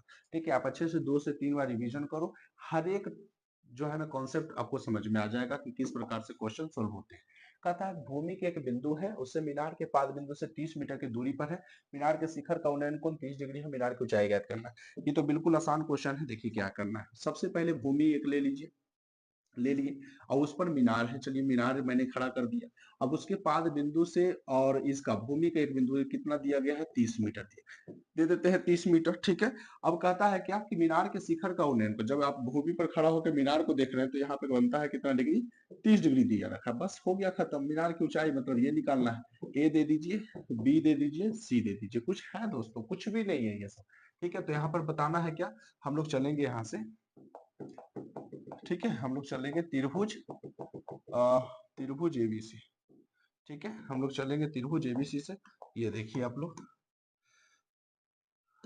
देखिए चलते हैं त्रिभुज ए बी सी से। बताइए यहाँ पर क्या क्या दिया गया, तो थीटा बराबर हमारा, थीटा का मतलब समझ जाइए आप लोग, थीटा भी नहीं लिखिए, कोण सी लिखिए तो ज्यादा बेटर रहेगा। कोण सी बराबर हमारा 30 डिग्री है, ठीक है, और बीसी का जो मान है, बीसी का मान है वो 30 मीटर है, ठीक है। त्रिभुज एबीसी से चले।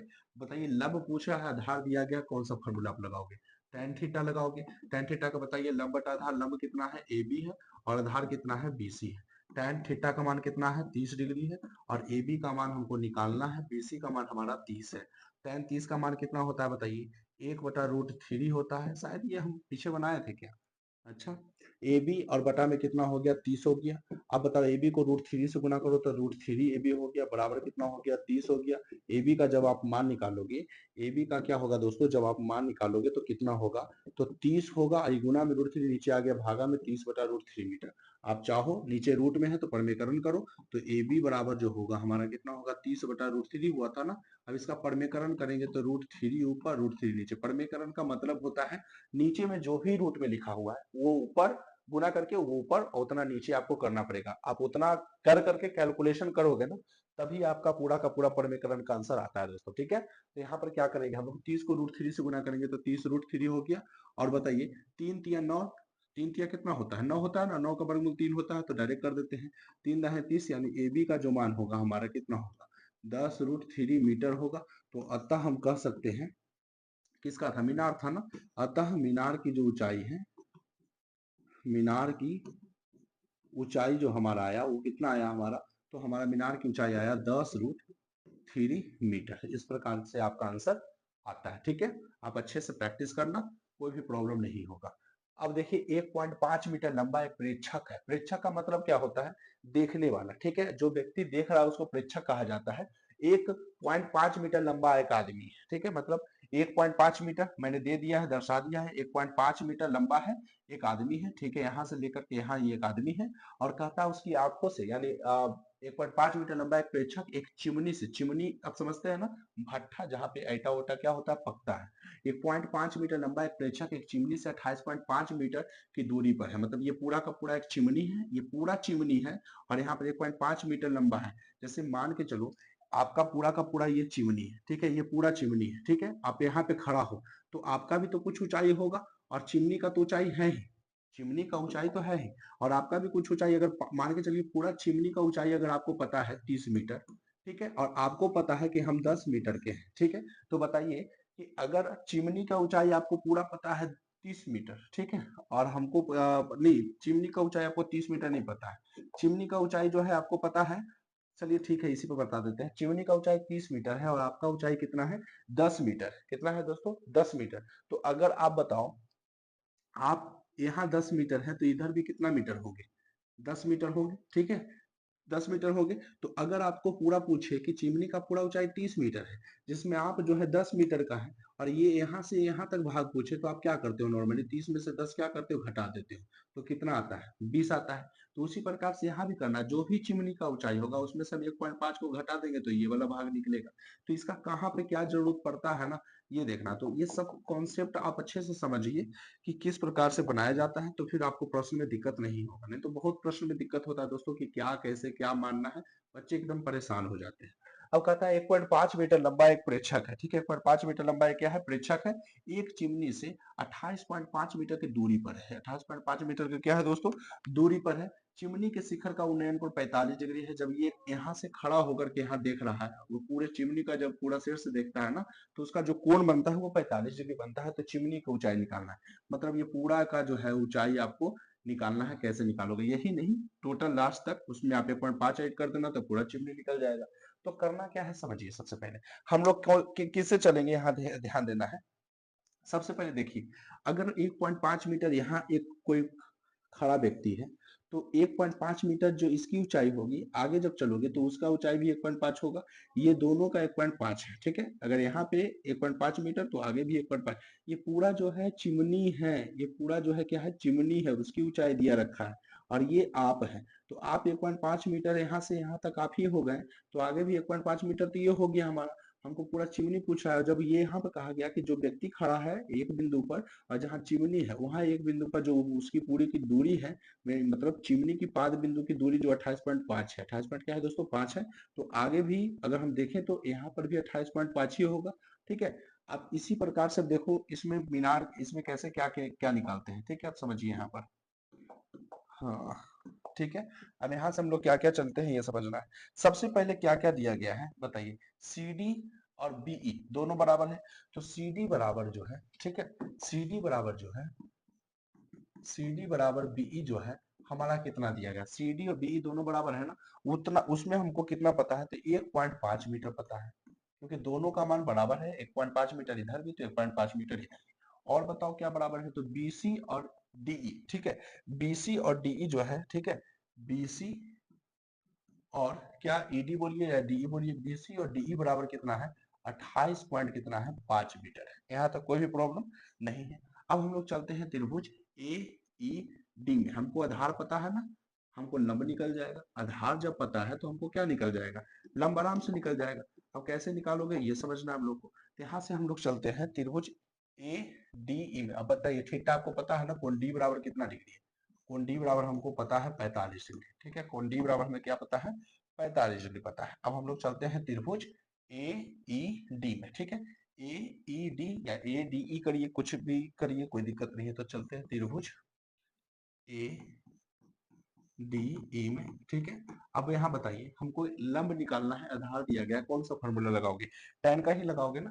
तो tan थीटा बराबर क्या होगा, tan थीटा बराबर पूरा का पूरा AE होगा, और फिर क्या होगा, ED होगा, ठीक है। tan थीटा का मान बताइए, tan थीटा, थीटा कितना है, 45 डिग्री, और हमें AE तो निकालना ही है, और ED हमको पता है 28.5, ठीक है। tan 45 का मान कितना होता है, 1 होता है, याद रखना है, 1/1 कह सकते हैं। AE बटा कितना हो गया, 28.5 हो गया, 28 पॉइंट कितना हो गया, 5। कोई भारी चीज नहीं है दोस्तों, एकदम आसान है, आसान। ठीक है, ए बटा 28 पॉइंट कितना हो गया, 5 हो गया। अब बताइए ए को 1 से गुना करेंगे तो ए होगा, और 28.5 को 1 से गुना करेंगे तो 28.5 ही होगा। यानी इसका जो मान हुआ 28.5 मीटर आया। कितना आया दोस्तों, 28.5 मीटर। देखिए क्वेश्चन जितना देखने में हार्ड लगता है उतना होता नहीं, आप उसको बनाओगे बन जाएगा। 28.5 मीटर आ गया। कहता है चिमनी की ऊंचाई निकाले। हम आराम से निकाल सकते हैं चिमनी की ऊंचाई, ये पता हो गया और ये पता हो गया, दोनों को जोड़ दीजिए ना तो हमारा नहीं निकल जाएगा। तो हम लिखेंगे चिमनी की जो ऊंचाई है, चिमनी की ऊंचाई, बताइए चिमनी का ऊंचाई जब हम निकालेंगे तो बताइए कैसे निकलेगा दोस्तों। ठीक है, चिमनी की ऊंचाई निकालेंगे तो हम अगर कह देंगे चिमनी की ऊंचाई पूरा क्या है बताइए, ए से लेकर के बी तक पूरा चिमनी की ऊंचाई है, तो हम ए बी बराबर इसमें क्या लिख सकते हैं, ए ई प्लस ई बी लिख सकते हैं ना, ए ई प्लस ई बी लिख सकते हैं। ए ई का मान हमारा कितना आया, 28.5 आया, और ई बी का मान 1 पॉइंट कितना आया, 5। इसको जोड़ दीजिए, 5 5 10, 8 1 9, 1 10 और 2 1 3, मतलब 30.0 मीटर, यानी टोटल जो है 30 मीटर हमारा राइट आंसर हो जाएगा। तो कुछ क्वेश्चन है ही नहीं ये सब। ठीक है, जो भी है बस कॉन्सेप्ट अच्छे समझिए, फिगर समझिए, उसके बाद दिक्कत नहीं होगा। 1.5 मीटर लंबा एक व्यक्ति है, चिमनी ये पूरा का पूरा चिमनी है, खड़ा होइएगा तो चिमनी का भी कुछ ऊंचाई जो है, चिमनी का ऊंचाई में आपका भी ऊंचाई कुछ रहेगा ऐड उसमें, तो 1.5 यहाँ हो गया, तो 1.5 यहाँ भी, 28.5 दूरी यहाँ भी, तो 28.5 दूरी यहाँ भी, टोटल चिमनी का ऊंचाई पूछ रहा था। तो हम इसमें ए ही निकाल दिए और हमारा अपना ऊंचाई उसमें 28.5 में 1.5 जोड़ दो तो हमारा पूरा चिमनी की ऊंचाई हो जाएगा। ऐसे ऐसे प्रश्न 5 नंबर के होते हैं जो बिल्कुल 4 लाइन में बन जाते हैं दोस्तों। ठीक है, अब हमारा देखिए, भूमि की एक बिंदु है पी से एक 10 मीटर ऊंचे भवन के शिखर का उन्नयन कोण 30 डिग्री। अब देखिए यहाँ पे क्या कहा गया, भूमि का एक बिंदु पी है, जैसा भूमि का बिंदु एक पी लिया गया है। ठीक है, कहता है कि एक 10 मीटर ऊंचा भवन है, कितने मीटर, 10 मीटर। भवन समझते हैं ना, भवन मतलब घर। अब यहाँ पर मान के चलिए ये हमारा भवन है और ये हम यहाँ पे खड़ा है, अपने भवन को देख रहे हैं। ठीक है, भवन को देख रहे हैं कितने डिग्री पर, 30 डिग्री। अब देखिए हमारा एंगल बढ़ता कब है, समझिए आप लोग, कि अगर जितना आप ऊंचा देखोगे ना, जितना आप ऊंचा देखोगे तो वहां पर एंगल उतना ही बढ़ेगा। जितना हम नीचा देखते हैं तो वहां पर एंगल जितना जितना नीचा देखते हैं उतना ही घटता है। तो अगर मान के चलिए अगर टावर देख रहे हैं तो पूरा मुंह मुंह जो है एकदम पूरा माथा जो है ना उठा करके हम इसको ऐसे देखें आंखों से, तो वहां पर हमारा डिग्री बढ़ेगा। ठीक है, और हमको ज्यादा देखने में सर को उठाना नहीं पड़ रहा है, वहां डिग्री कम होगा। तो यहाँ पर क्या कहा गया कि एक भवन है, भूमि के एक बिंदु पी से 10 मीटर ऊंचा भवन के शिखर का उन्नयन को 30 डिग्री है। अब भवन के शिखर पर एक ध्वज लहराया गया, मतलब यहाँ पर एक क्या लहराया गया है, ध्वज लहराया गया। अब बताओ जब आप यहाँ पे देखोगे, भवन को ही देखोगे, भूमि पर खड़ा होकर के अपने छत को देखोगे तो 30 डिग्री बनेगा। लेकिन जब आप भवन के ऊपर जब एक ध्वज लहराया गया है, जब आप उसको देखोगे तो हमारा हमको सर जो है थोड़ा सा और उठाना पड़ेगा ना, तो वहां पर हमारा एंगल बढ़ जाएगा। तो 30 डिग्री से क्या डिग्री बढ़ गया, 45 डिग्री हो गया। तो इसमें प्रश्न में यही है और कुछ नहीं है। कहा क्या कि भूमि के एक बिंदु पी है और उसे 10 मीटर एक ऊंचा भवन है। 10 मीटर क्या है दोस्तों, एक ऊंचा क्या है, भवन है। 10 मीटर एक ऊंचा क्या है, भवन है। ठीक है, अब कहता है इसमें शिखर का उन्नयन कोण 30 डिग्री है। शिखर का उन्नयन कोण 30 डिग्री, भवन के शिखर पर एक ध्वज लहराया गया। ये आपका क्या है, एक ध्वज है। क्या है, एक आपका ध्वज, सॉरी, एक आपका क्या है, ध्वज है। ठीक है, इसमें एक आपका क्या है, ध्वज है। तो इसको देखते हैं, एक ध्वज, समझ जाइए हमारा भारत देश प्यारा। ठीक है, भारत देश का प्यारा झंडा जो है वहां पे मैंने दे दिया है। ठीक है, अब यहाँ पे देखिए क्या है कि एक ध्वज है। अब कहता है कि लहराया गया और पी से ध्वज का शिखर का उन्नयन को, जब आप देखिए यहाँ से खड़ा होकर के भवन को जब देखते हैं तो 30 डिग्री का कोण बनता है। जब आप वहां पे खड़ा होकर के आप देख रहे हैं ध्वज को तो वहां पर 45 डिग्री का कोण बन रहा है।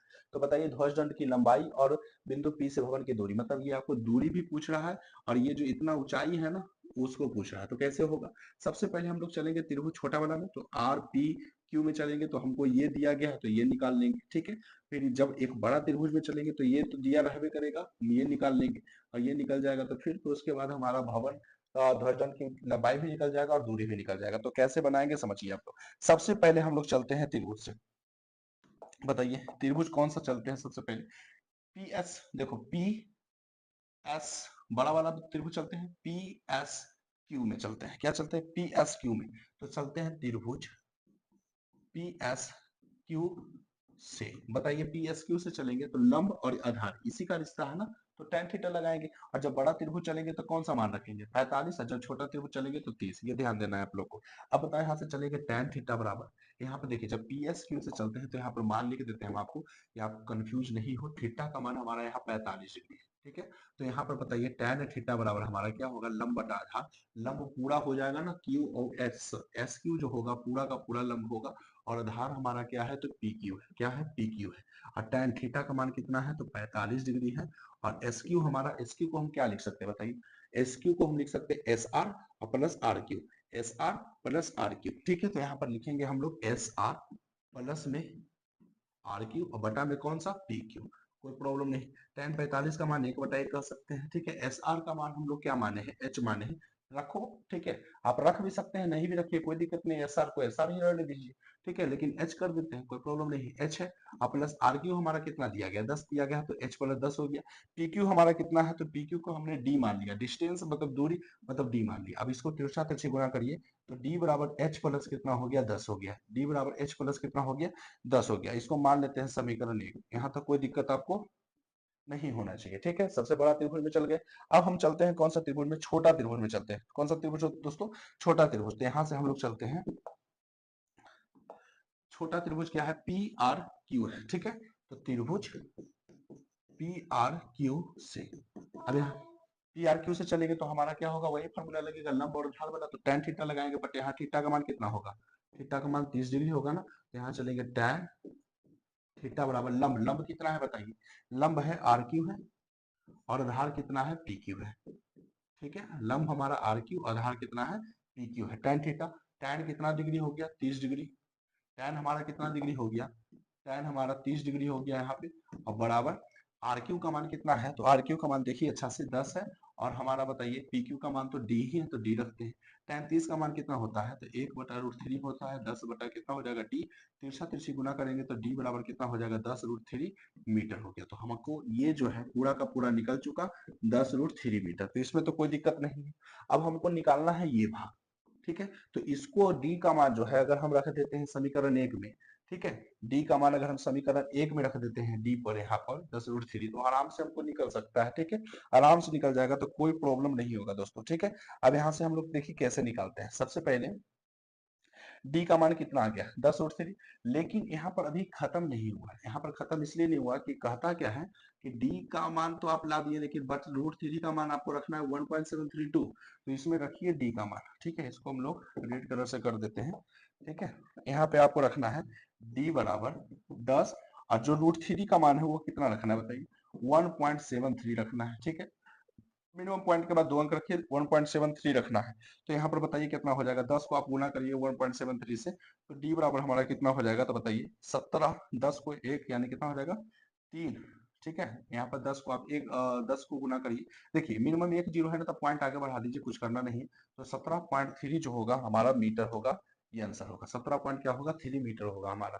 देखिए 1 जीरो रहता है और डेसिमल लगा हुआ है, तो 1 जीरो है तो 1 आगे बढ़ा दीजिए, 1 अंक आगे बढ़ाइए, पॉइंट को एक आगे एक जो है कदम आगे कर दीजिए। अगर डबल जीरो रहता तो 2 कदम आगे करते। तो डी का मान कितना आ गया बताइए 17.3 मीटर आ गया। अब हम अगर यही डी का मान इसमें रखते हैं तो क्या होगा बताइए, समीकरण 1 में डी का मान रखने पर, समीकरण 1 क्या है बताइए, डी बराबर था हमारा h प्लस 10, ए ना था, डी बराबर h प्लस 10 था। तो यहाँ पर बताइए डी बराबर h प्लस 10 था, तो यहाँ पर बताइए डी का मान कितना आया 17.3, एच हमको निकालना है ना, और प्लस में 10 है। ठीक है, प्लस में क्या है दोस्तों 10 है। अब एच बराबर हम लिख सकते हैं 17.3, ये प्लस 10 इधर गया तो माइनस 10 हो गया, एच को ऐसे ही रहने दें 17.3 प्लस 10 इधर गया माइनस 10। अब इसमें एच बराबर बताइए कितना होगा, 17.3 में से 10 घटा दीजिए, तो 7.3 मीटर हमारा जो होगा राइट आंसर होगा।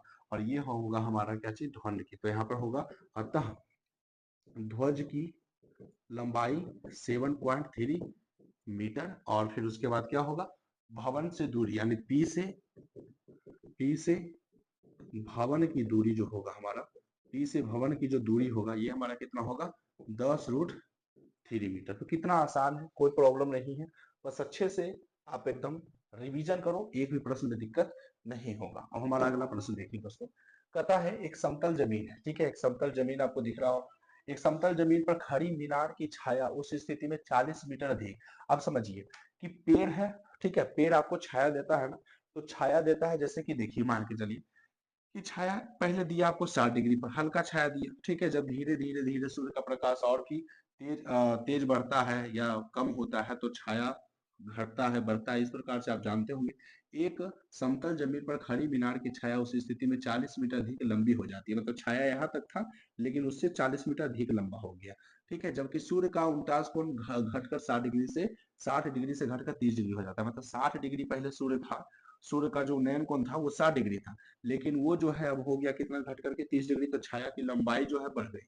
तो मीनार के शिखर का उन्नयन कोण 60 डिग्री है, तो डीबी छाया की लंबाई है, जबकि उन्नयन कोण 30 डिग्री है। तो मीनार की ऊंचाई मिनिमम देखिए, कुछ इतना करना नहीं है, सिर्फ आपको मीनार की ऊंचाई निकालना है। फोकस इस पे होना चाहिए। ठीक है, फोकस किस पे होना चाहिए, मीनार की ऊंचाई पे। पहले क्या क्या दिया गया है ये देख लो आप लोग, फिर उसके बाद आप बताना। बताइए आप लोग को क्या क्या दिया गया है।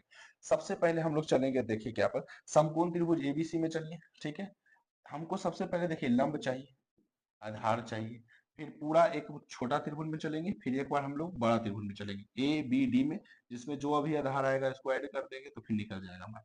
तो यहाँ पर हम लोग क्या चलेंगे बताइए, इसमें हम लोग चलते हैं, हमको ये निकालना है ना, तो हम लोग चलते हैं त्रिभुज ए बी सी में। ठीक है, त्रिभुज किस में चलते हैं, ए बी सी में। पहले छोटा वाला में चलते हैं, जिसमें बताइए कौन सी का मान जो है हमारा कितना डिग्री है, 60 डिग्री। तो सबसे पहले हम लोग इस पर चलते हैं, 60 डिग्री पर चलते हैं, कोई दिक्कत नहीं। बताइए यहाँ पे कौन सा फॉर्मूला लगाओगे, आधार और लंब का रिश्ता है तो tan ही लगाओगे ना। तो tan थीटा बराबर बताइए कितना होगा, लंब बटा आधार। tan सी भी कर सकते हैं, कोई प्रॉब्लम नहीं। तो यहाँ पर ए बी है लंब हमारा, ठीक है, आधार हमारा क्या है, बीसी है। आधार हमारा क्या है, बीसी है। तो यहाँ पर बताइए क्या होगा, tan थीटा, tan थीटा का मान 60 डिग्री बराबर हमारा ए बी हो गया, ए बी हो गया, और हमारा क्या हो गया, बी सी हो गया। ठीक है, tan 60 का मान कितना होता है बताइए, तो √3 होता है। तो √3 बराबर हम क्या कर सकते हैं, ए बी बटा बी सी, तिरछा तिरछी गुना कर दीजिए, तो यहाँ कितना हो जाएगा, √3 बी सी बराबर हमारा ए बी हो जाएगा। ठीक है, यानी हम कह सकते हैं ए बी बराबर जो आया वो क्या आया, तो √3 बीसी आया। यहाँ तक कोई प्रॉब्लम नहीं, इसको मानेंगे तो आप समीकरण ये कह सकते हैं, कोई दिक्कत नहीं। ठीक है, अब हम लोग क्या कहे थे कि अब चलेंगे बड़ा त्रिभुज में, तो समकोण त्रिभुज चलेंगे हम लोग। समकोण त्रिभुज चलते हैं बड़ा वाला में, तो त्रिभुज जो है ए बी, और फिर उसके बाद ए बी के बाद डायरेक्ट डी में चलते हैं। समकोण त्रिभुज ए बी डी में चलते हैं। ठीक है, तो समकोण त्रिभुज ए बी डी में चलते हैं, तो हमारा लंब वही रहेगा, आधार पूरा का पूरा होगा। ठीक है, तो इसमें बताइए हमारा थीटा का मान कितना है, थीटा का मान यानी कोण डी बराबर जो है हमारा कितना डिग्री होगा, 30 डिग्री लगेगा, वही फंक्शन tan लगेगा। तो tan थीटा बराबर क्या होगा, लंब, लंब कितना है बताइए, ए बी, और आधार हमारा पूरा बी से लेकर के डी तक होगा, तो आधार हमारा बी डी हो गया। tan थीटा का मान क्या डिग्री हो जाएगा, 30 डिग्री। ए बी तो ए बी ही रहेगा। बी डी को हम क्या लिख सकते हैं ये बताओ, बी डी को हम लिख सकते हैं B C plus C D. B D को हम क्या लिखेंगे, B C plus C D. एकदम अच्छे से एकदम ध्यान देना है, बी सी प्लस क्या दे दिए, सी डी दे दिए। ठीक है, अब बताइए tan 30 का मान कितना होता है, 1/√3 होता है। ए बी है तो क्या लिखेंगे हम लोग, ए बी है तो ए बी लिख दिए। ठीक है, B C plus C D, B C को तो हम लोग बीसी ही रखेंगे, और सी डी को हम लोग क्या बोलेंगे, सी डी का मान दिया गया है ना, तो 40 हो गया। सी डी का मान कितना हो गया, 40 हो गया। यहाँ तक कोई भी प्रॉब्लम है तो बताइए दोस्तों, यहाँ तक कोई भी आपको अगर दिक्कत होता है तो बताइए। अब यहाँ से आप लोग क्या करेंगे बताइए, यहाँ से हम लोग तिरछा तिरछी क्या करेंगे, गुना करेंगे, तो क्या होगा बताइए, अगर तिरछा तिरछी अगर हम लोग गुना करते हैं तो फिर उसके बाद क्या होगा ये देखना है। तो tan 30 का मान तो हमारा 1/√3 हो गया, यहाँ पर tan कितना, 60 का मान √3 हो गया। अब हमारा क्या करना है, यहाँ से ये समझना है, तिरछा तिरछी गुना करेंगे तो यहाँ कितना हो जाएगा, √3 ए बी हो जाएगा। तो √3 ए बी बराबर हो जाएगा बीसी प्लस 40। बीसी प्लस कितना हो जाएगा, 40।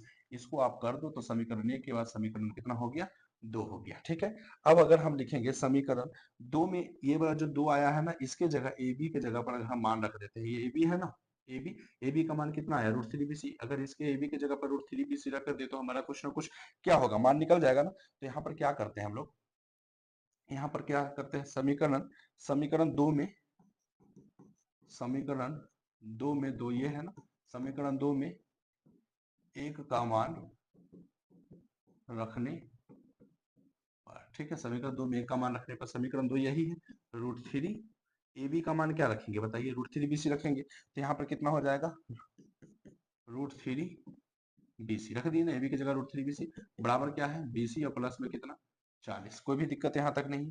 अब बताइए इसमें क्या करेंगे हम लोग, तो यहाँ पर हो जाएगा √3 को √3 से गुना करेंगे तो 3 3 9, 9 के वर्गमूल 3 बी सी हो गया, और ये प्लस बी सी इधर आया तो माइनस बी सी हो गया, बराबर क्या हो गया, 40 हो गया। ठीक है, 3 बी सी में से बी सी को घटाइए तो 3 बी सी में से 1 बी सी जाएगा तो कितना बी सी बचेगा, 2 बी सी बचेगा, बराबर 40 बचेगा। 2 से काट दीजिए, बी दूना 40 होगा, यानी BC बराबर हमारा जो होगा कै मीटर हो जाएगा, 20 मीटर होगा। तो BC हमारा कितना हो चुका, 20 मीटर हो चुका। तो यहाँ तक तो कोई दिक्कत नहीं है दोस्तों।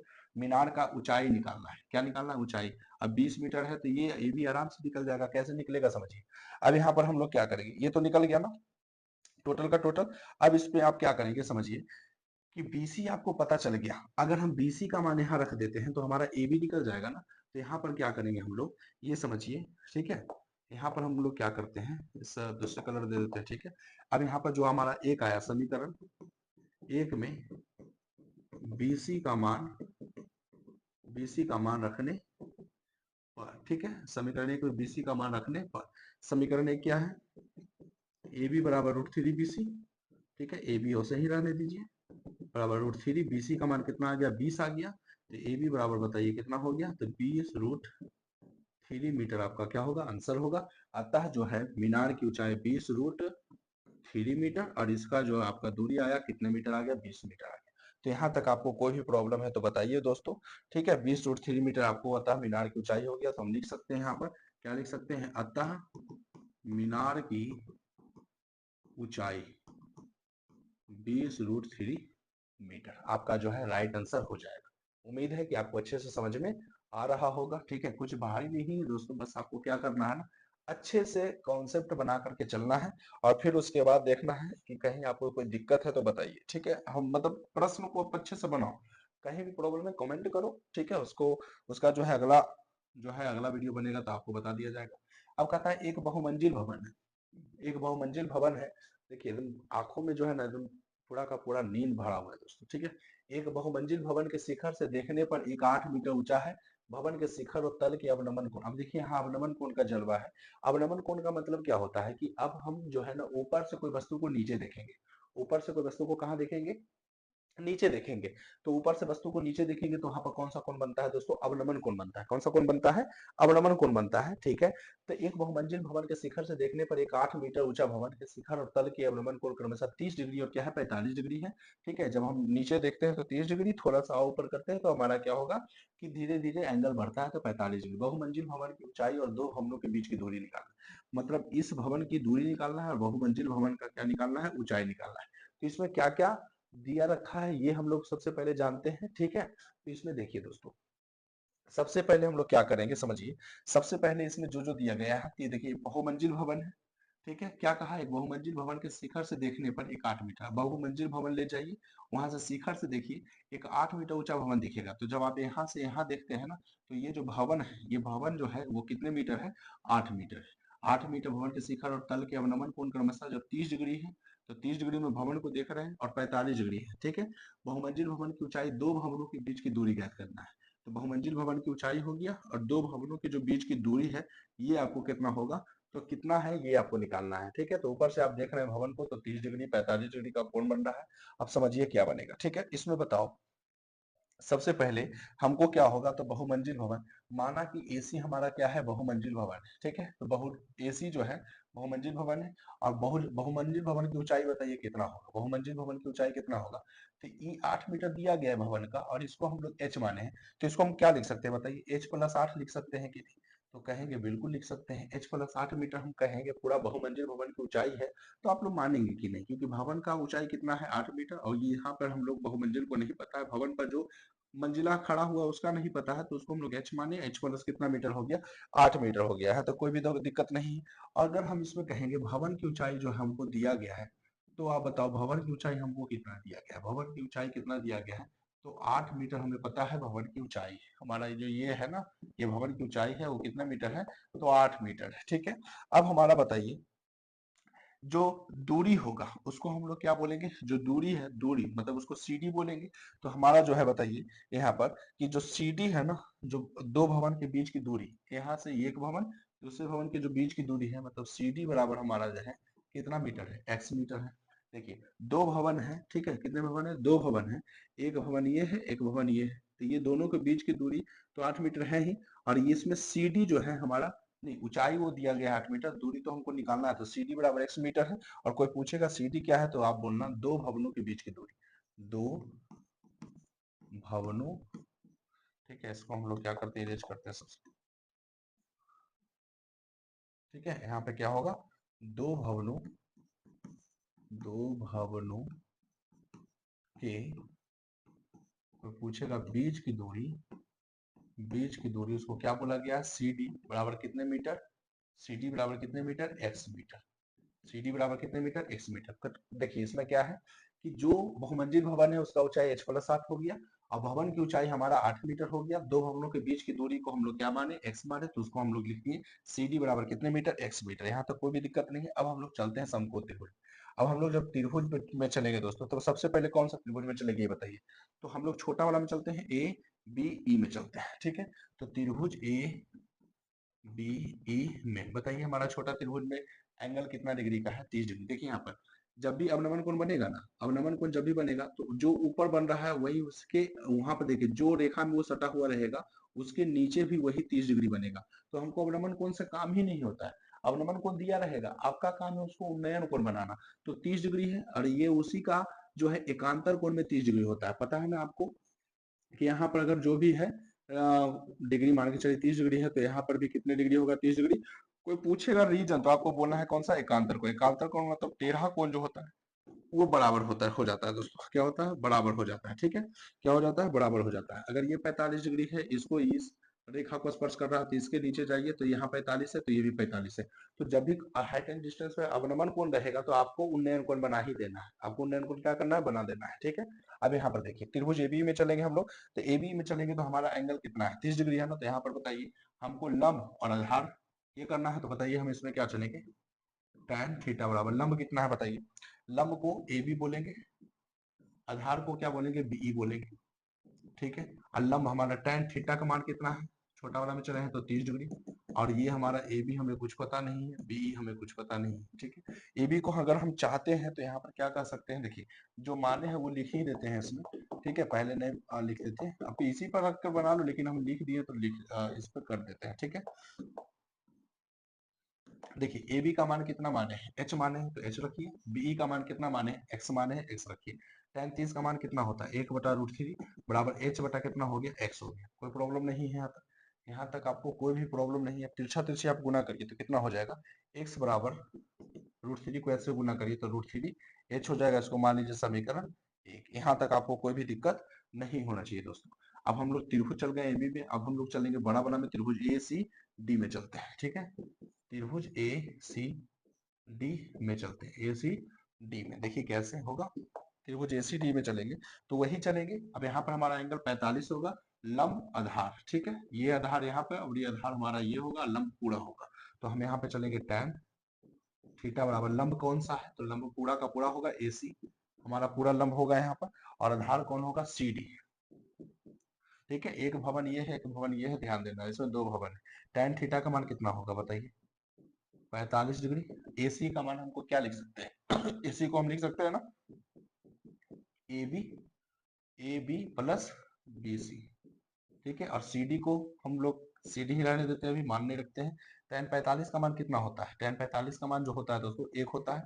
ए बी का मान हम लोग क्या माने हैं, एच, प्लस बी सी को क्या किए हैं, एक्स, और सी डी का मान भी कितना है बताइए, सी डी का मान जो है एक्स। ठीक है, यहाँ तक कोई प्रॉब्लम नहीं है। एच प्लस कितना हो गया, ठीक है, एच प्लस ए सी डी में जब चलेंगे हम लोग तो बताइए ए बी का मान हमारा एच हो गया, और B C sorry B C का जो मान हो जाएगा ना यहाँ पर, बीसी का जो मान हो जाएगा, ये देखना है आप लोगों को, बीसी का जो मान हो जाएगा वो 8 दिया गया है। ठीक है, वो कितना दिया गया है, 8। हम एक्स कर दिए, गड़बड़ा जाएगा मामला। ठीक है, 8 है वो। ठीक है, ये 8 है हमारा, 8 दिया गया है, 8। ठीक है, अब तिरछा तिरछी गुना करेंगे हम लोग। ठीक है, तिरछा तिरछी गुना करेंगे, उससे पहले हम लोग क्या करते हैं, इसको थोड़ा सा छोटा कर देते हैं कि आपको दिक्कत नहीं हो।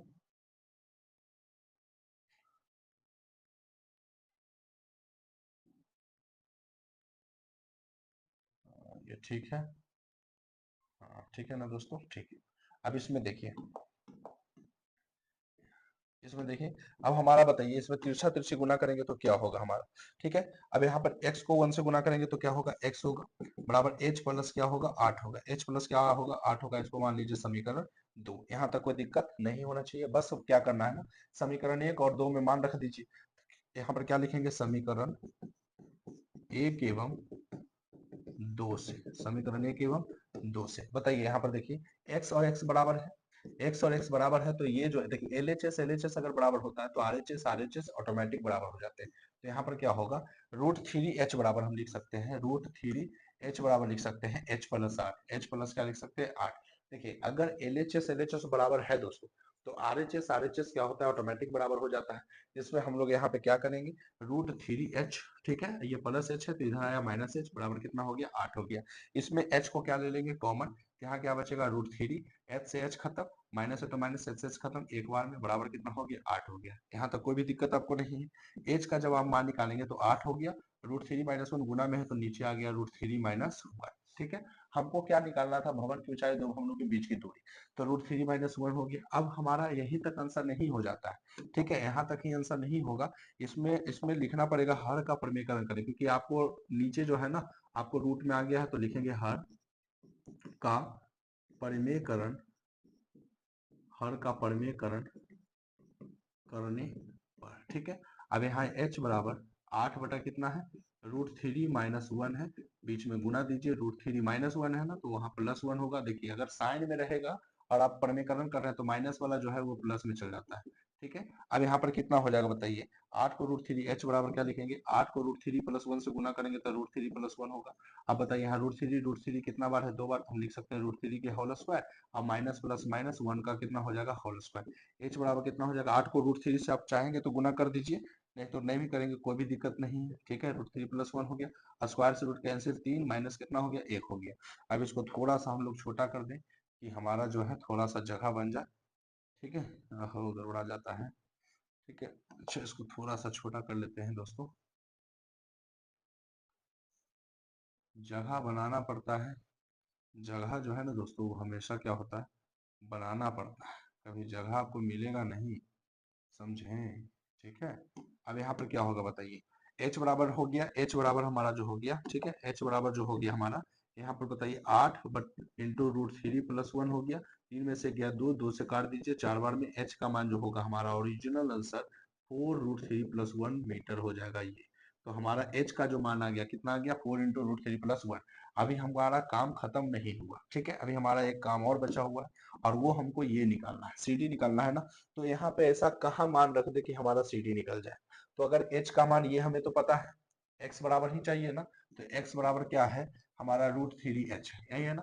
तो समीकरण 1 में अगर आप चाहोगे तो मान रख सकते हो, समीकरण 1 में किसका मान रखना है h का मान रखने पर, तो x बराबर हो जाएगा √3, h का मान आप रखोगे तो कितना रखोगे 4√3 + 1 यही रखोगे ना, 4√3 + 1 रखोगे। अब बताइए जब 4√3 + 1 रखेंगे तो क्या होगा, नहीं तो आप चाहेंगे तो हाँ इतना ही, ठीक है। या आप ऐसे ये देखिए सबसे आसान ये भी नहीं रहता, सबसे आसान आपको हम बताते हैं क्या होता है आपके लिए, ठीक है। इतना करने की भी जरूरत नहीं है, जो आसान रहेगा वही, ज्यादा लॉन्ग करने से कोई फायदा नहीं है, ठीक है। हमारा क्या होगा h का मान आ गया, अगर हम h का मान यहाँ रख दे, ठीक है, h का मान अगर हम यहाँ पे रख दे तो हमारा आंसर आ जाएगा। तो हम रखते हैं क्या समीकरण 1 नहीं करते हैं, समीकरण 2 में h का मान रखने पर, ठीक है। समीकरण 2 क्या है ये है ना, तो यहाँ x बराबर दिया गया है h + 8, ठीक है। तो x बराबर h हमारा कितना है तो 4 इंटू √3 + 1 और प्लस में कितना है 8 है, यही है ना। 4 इंटू √3 + 1 और प्लस में कितना है 8 है। अब बताइए 4 √3 + 1 है, ठीक है ना। अब इसमें अगर हम कहेंगे 4 कॉमन ले लेते हैं तो कितना हो जाएगा √3 + 1, ठीक है। और 4 दूना कितना हो गया 8 हो गया, 4 देखिए √3 + 1 हो गया, ठीक है। और 4 दूना कितना हो गया 8 हो गया। अब इसमें कितना होगा तो 4 इंटू √3 प्लस 1 और 2 मिलकर कितना हो गया 3 हो गया। तो √3 + √3 जो होगा हमारा राइट आंसर हो जाएगा, ठीक है। √3 + √3 मीटर जो होगा हमारा राइट आंसर हो जाएगा। यहाँ तक आपको कोई प्रॉब्लम नहीं है। h का मान हमारा 4 इंटू √3 + 1 और हमारा एसी देखिए एक चीज और भी है ना कि बहुमंजिल भवन की ऊंचाई नहीं निकला है, EH निकला है, सिर्फ ये निकला है। इसमें जब 8 जोड़ेंगे तब हमारा पूरा का पूरा ये निकलेगा। तो यहाँ पर ये निकालने के लिए देखिए काम करते हैं, देखिए यहाँ पर क्या है ना कि ये तो ठीक ही है बट थोड़ा सा हम पहले और कर देते तो आपको दिक्कत नहीं होता। देखिए प्रश्न को बनाने में बहुत मेहनत लगता है दोस्तों, ठीक है। ये नहीं कि बस उठे और प्रश्न बन जाए आंसर भी आ जाए, नहीं इतना संभव नहीं है मैथ, ठीक है। मैथ में बहुत दिमाग लगाना पड़ता है। ठीक है, देखिए हमारा h का मान आया ना, ये सिर्फ h का मान आया अभी हमारा, ठीक है, ये सिर्फ हमारा h का मान आया। अभी हमारा पूरा बहुमंजिल भवन की ऊंचाई जब निकालोगे तो कैसे निकालोगे, इसमें हम लोग को जोड़ना पड़ेगा 8। तो अगर हम h का मान अगर निकालेंगे तो h का मान हमारा 4, अगर हम पूरा h का मान नहीं, ठीक है, इसमें अगर हम पूरा लिखेंगे एक चीज, ए सी जब लिखेंगे ए सी, तो ए सी बराबर हम क्या लिख सकते हैं, ए बी और प्लस में क्या लिख सकते हैं, बीसी लिख सकते हैं। एसी मतलब एच हो गया, तो एच प्लस कितना हो गया, 8 हो गया। ठीक है, अब बताइए एच का मान हमारा कितना आ गया, 4 इंटू रूट थ्री प्लस 1, ठीक है, प्लस में बीसी का मान कितना है, 8। 4 और 8 का एलसीएम कॉमन लेंगे तो 4 होगा, यहाँ हो गया रूट थ्री प्लस 1, और यहाँ पर चर का पढ़ो, कई बार में 8 दो बार में 4 है तो 4, रूट थ्री है तो रूट थ्री, एक और दो मिलकर कितना हो गया 3, और ये हमारा कितना हो गया, मीटर हो गया। ठीक है, तो ये हमारा राइट आंसर हो गया। तो हम लिख सकते हैं अतः बहुमंजिल भवन की जो ऊंचाई है, बहुमंजिल भवन की जो हमारा ऊंचाई होगा कितना होगा, 4 into root three plus 3 metre होगा हमारा राइट आंसर। अगर अब हम जो है ना, ये हमारा किसके बराबर निकल गया, टोटल एसी का बराबर। ठीक है, तो हम लिख देंगे यहाँ पर अतः बहुमंजिल भवन की ऊंचाई बराबर हो जाएगा हमारा 4 इंटू, ठीक है, हमारा हो जाएगा 4 into root three plus 3 metre. ठीक है, अभी हम निकालते हैं सी डी। तो यहाँ पर x का मान है ना, तो यहाँ पर लिख देंगे समीकरण 2 में किसका मान रख देते हैं, h का मान, h का मान रखने पर, तो समीकरण 2 हमारा x बराबर h प्लस 8 है, तो x बराबर h प्लस 8 है। ठीक है, तो x बराबर h का मान हमारा कितना है, तो बताइए 4 इंटू रूट थ्री प्लस 1 और प्लस में 8, तो क्या यही चीज नहीं आएगा, 4 कॉमन ले लेंगे तो रूट थ्री प्लस 1 और प्लस में क्या होगा 2 होगा, तो यहाँ पे क्या होगा हमारा 4 इंटू रूट थ्री प्लस 1 और 2 मिलकर 3 हो जाएगा मीटर। तो जो आपका इसका ऊंचाई होगा, ठीक है, जो आपका इसका दूरी होगा, ठीक है, वही हमारा इसका ऊंचाई भी होगा। तो ये दोनों का जो ऊंचाई होगा और दूरी होगा वो सेम ही होगा। तो यहाँ पर ये बहुमंजिल वाला भवन का क्वेश्चन बिल्कुल सही से तैयार हो जाता है। ठीक है, तो इसमें क्या क्या करना था, बहुमंजिल भवन की ऊंचाई निकालने, देखिए क्वेश्चन लंबा जाता है, इसमें कुछ हार्डपन नहीं है, कहीं मिस्टेक हुआ दोबारा करिए तिबारा, जैसे हम ही देखिए मिस्टेक होता है कि नहीं हो रहा है ना, दोबारा तिबारा आपको मिटा के बता रहे हैं। ठीक है, कहीं पर भी एक चीज छूट जाता है तो गड़बड़ हो जाता है। तो यहाँ पर सबसे पहले त्रिभुज छोटा में एबीई में, फिर उसके बाद बड़ा में चलिए त्रिभुज एसीडी में चलिए, जब ये पूरा मान निकल जाए, एच का मान निकल जाए, तो एच का मान में ये 8 जोड़ दीजिए, ये आएगा, फिर उसके बाद दूरी निकालना है, यहाँ से आपका निकला था एच प्लस 8 में, एच का मान पता ही है, उसमें 8 जोड़ दीजिए, फिर वही निकल जाएगा। तो दोनों का जो दूरी होगा और ऊंचाई होगा दोनों सेम होगा। अब हमारा देखिए एक नदी है, के पुल के एक बिंदु से नदी के समूह किनारों के अवलंबन कोण 30 डिग्री, देखिए अवलंबन कोण है तो आप उन्नयन कोण बनाइए, 30 डिग्री है तो उसका एकांतर कोण में ये 30 होगा, ये 45 है तो उसके एकांतर में ये 45 होगा, और पुल किनारों से 3 मीटर की ऊंचाई पर है। ये पूरा जो पुल है ना, ये किनारों से कितने मीटर ऊंचाई है, 3 मीटर है। ठीक है, एक नदी है एक पुल है, एक बिंदु से नदी के समूह किनारों का जो अवलंबन कोण है 30 डिग्री 45 डिग्री। ठीक है, किनारों से 3 मीटर की दूरी है, तो नदी का चौड़ाई निकालना है, मतलब आपको इसका चौड़ाई निकालना है, ये जो है ना ये उसका पूरा चौड़ाई निकालना है, मतलब पूरा पूरा आप कहो तो इसमें बीडी निकालना है। क्या निकालना है दोस्तों, बीडी निकालना है। कैसे निकालोगे ये समझिए, देखिए क्या करते हैं हम लोग। ठीक है, इसमें देखिए क्या करना पड़ता है हम लोग को, सबसे पहले जो है, सबसे पहले हम लोग चलते हैं ए बी सी में, फिर ए बी डी में। देखिए यहाँ पर ए बी सी में चलिए, ए बी डी में चलिए, जब ये निकल जाए ये निकल जाए, दोनों को जोड़ दीजिए, चौड़ाई निकल जाएगा। देखिए कुछ है थोड़ी इसमें, क्या लिखेंगे, त्रिभुज ए बी सी में। ठीक है, इसमें चलेंगे ए बी सी में, हमारा बताइए कौन सी बराबर कितना डिग्री, 30 डिग्री।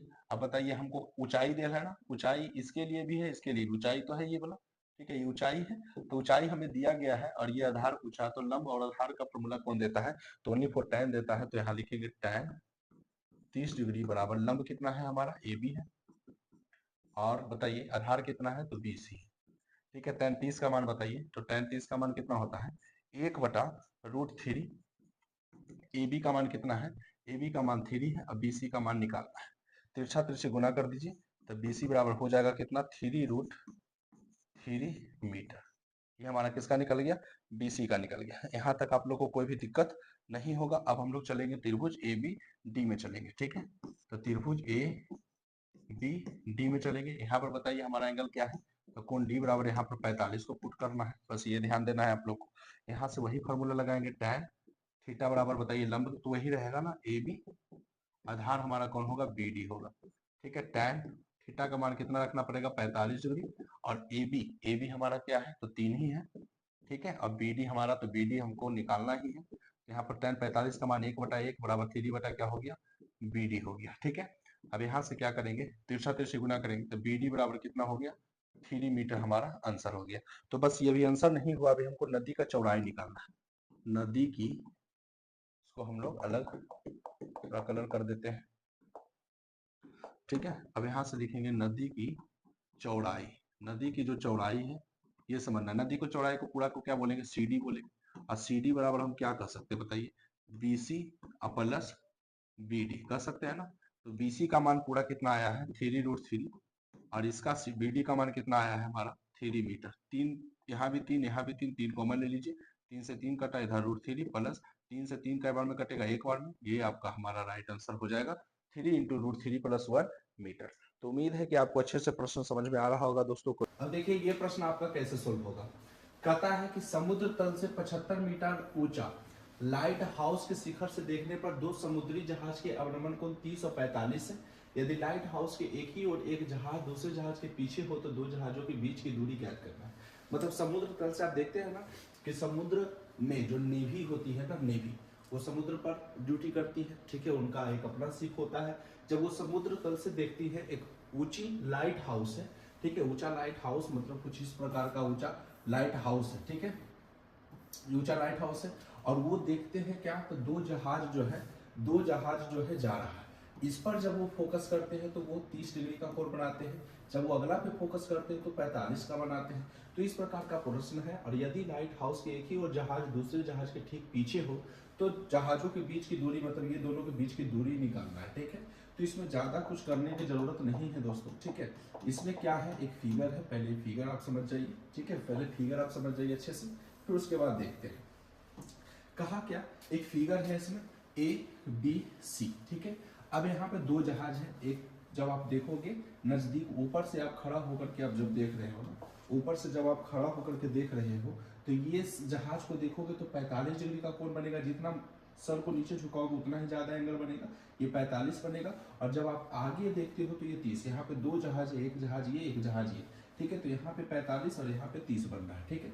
तो 45 डिग्री है तो यहाँ पर एकांतर कोण से ये भी 45 होगा। मैंने क्या बताया था कि कभी भी अगर आपको अवनमन कोण दिया रहे तो अवनमन कोण से हमें कोई भी काम नहीं है, ओनली फॉर हमें किससे काम होता है, उन्नयन कोण से। तो ये 45, तो ये एकांतर कोण से 45, ये 30, तो ये एकांतर कोण से 30। अब हमको इसमें निकालना क्या है, दो जहाजों के बीच की दूरी, मतलब ये मान हमको क्या करना है ये मान नहीं, हमको क्या करना है, इस मान को निकालना है। दो जहाजों के बीच की दूरी निकालना है, ये पूरा इसको हम लोग x मान लिए, और इसका जो है 75, समुद्र तल से जो ऊंचा लाइट है वो कितना मीटर है, तो 75 मीटर है। तो सबसे पहले हम लोग छोटा त्रिभुज में चलेंगे, फिर बड़ा त्रिभुज में चलेंगे। तो करना क्या है समझिए आप लोग, ठीक है। इसमें क्या होता है, सबसे पहले हम लोग चलेंगे त्रिभुज ABC में, ठीक है। तो त्रिभुज हम लोग चले ABC में, कोई भी प्रश्न इसमें कोई खास नहीं है दोस्तों, बस आपको कॉन्सेप्ट पता होगा, आप आराम से बना दोगे। ABC में चलो, तो बताइए हमारा ABC में चलेंगे, छोटा वाला त्रिभुज में कितना डिग्री का कोण बन रहा है 45, मतलब थीटा बराबर हमारा यहाँ पे कितना है 45 डिग्री। हमें लंब दिया गया, आधार निकालना है, तो बताइए यहाँ क्या लगेगा, tan ही लगेगा ना। तो tan थीटा बराबर क्या होगा, लंब बटा आधार, यानी लंब को हम लोग AB बोलेंगे, आधार को यहाँ पे क्या बोलेंगे BC बोलेंगे, सही है।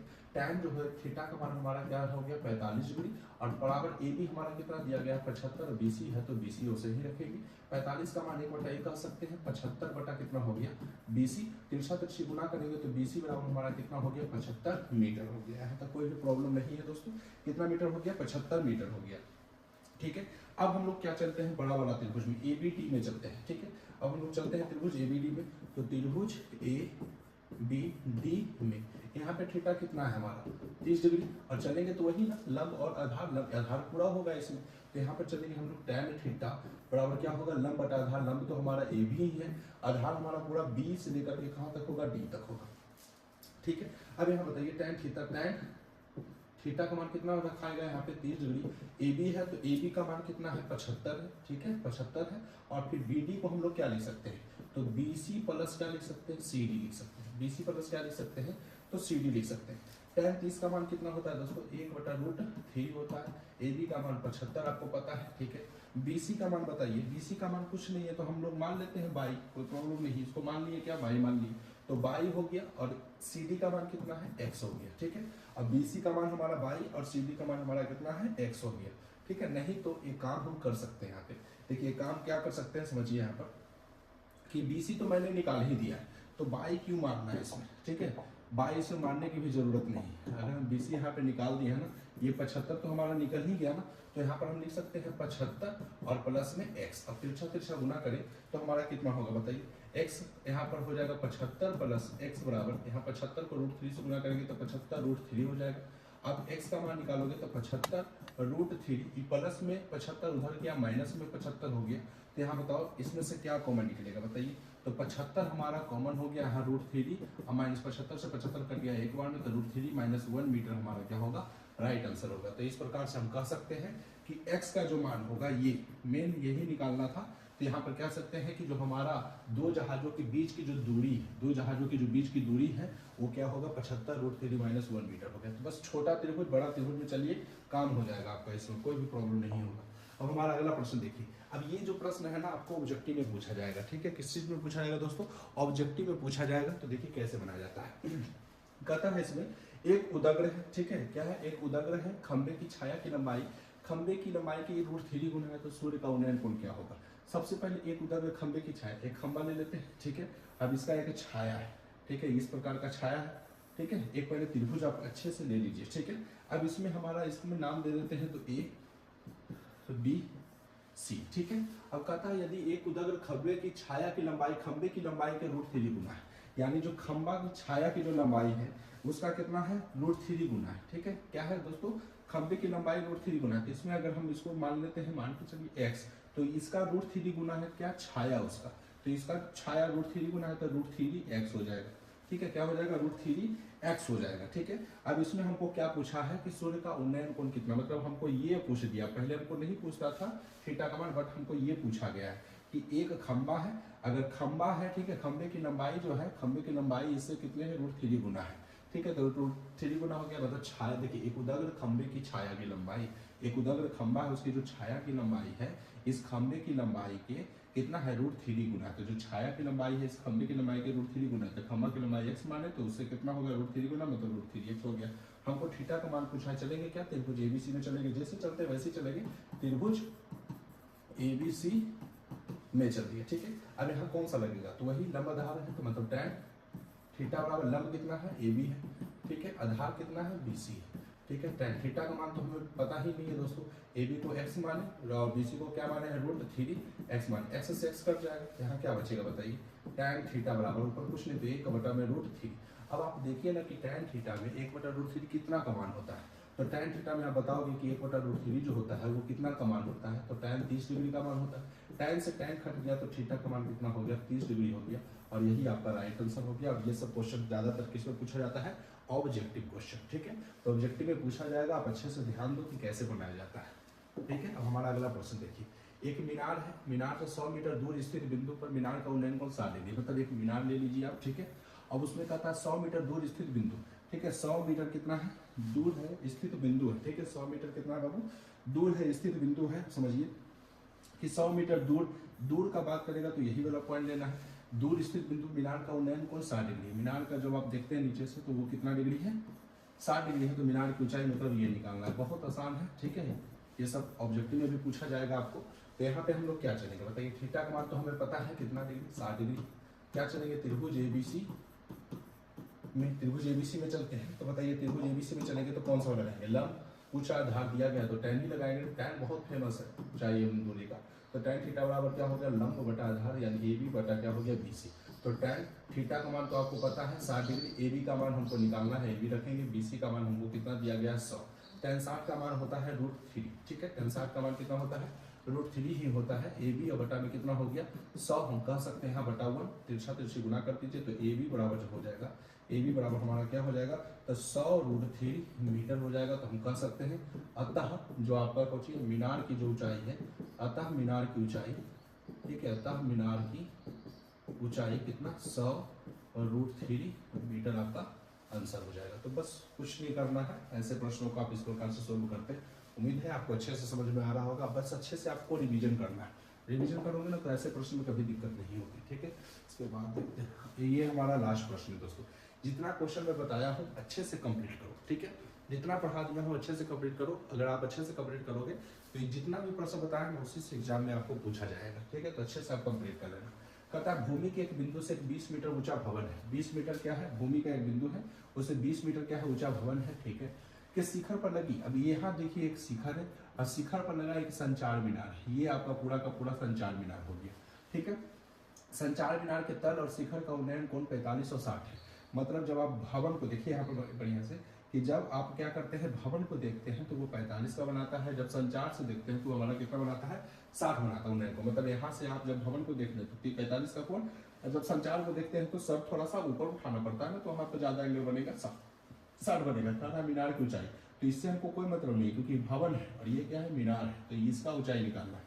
तो क्या चलेंगे, सबसे पहले छोटा वाला त्रिभुज, फिर उसके बाद बड़ा वाला त्रिभुज, दोनों को क्या करिए, परपेंडिकुलर को जोड़ दीजिए, आपका आंसर आ जाएगा। इतना आसान है। देखिए सबसे पहले किस में चलेगा, लोग सबसे पहले चलेंगे त्रिभुज ए बी डी में चलते हैं, ठीक है। कौन सा त्रिभुज में चलते हैं, त्रिभुज ए बी डी में चलते हैं। तो देखिए त्रिभुज ए बी डी में, ठीक है, त्रिभुज ए बी डी में चल के यहाँ बताइए हमारा थीटा का मान कितना है। छोटा वाला त्रिभुज में 45 है, ठीक है। छोटा का त्रिभुज का कितना है, 45। लंब आधार, ठीक है, लंब दिया गया है, आधार पहले निकालिए बेस, तो हमारा कौन सा लगेगा, tan थीटा।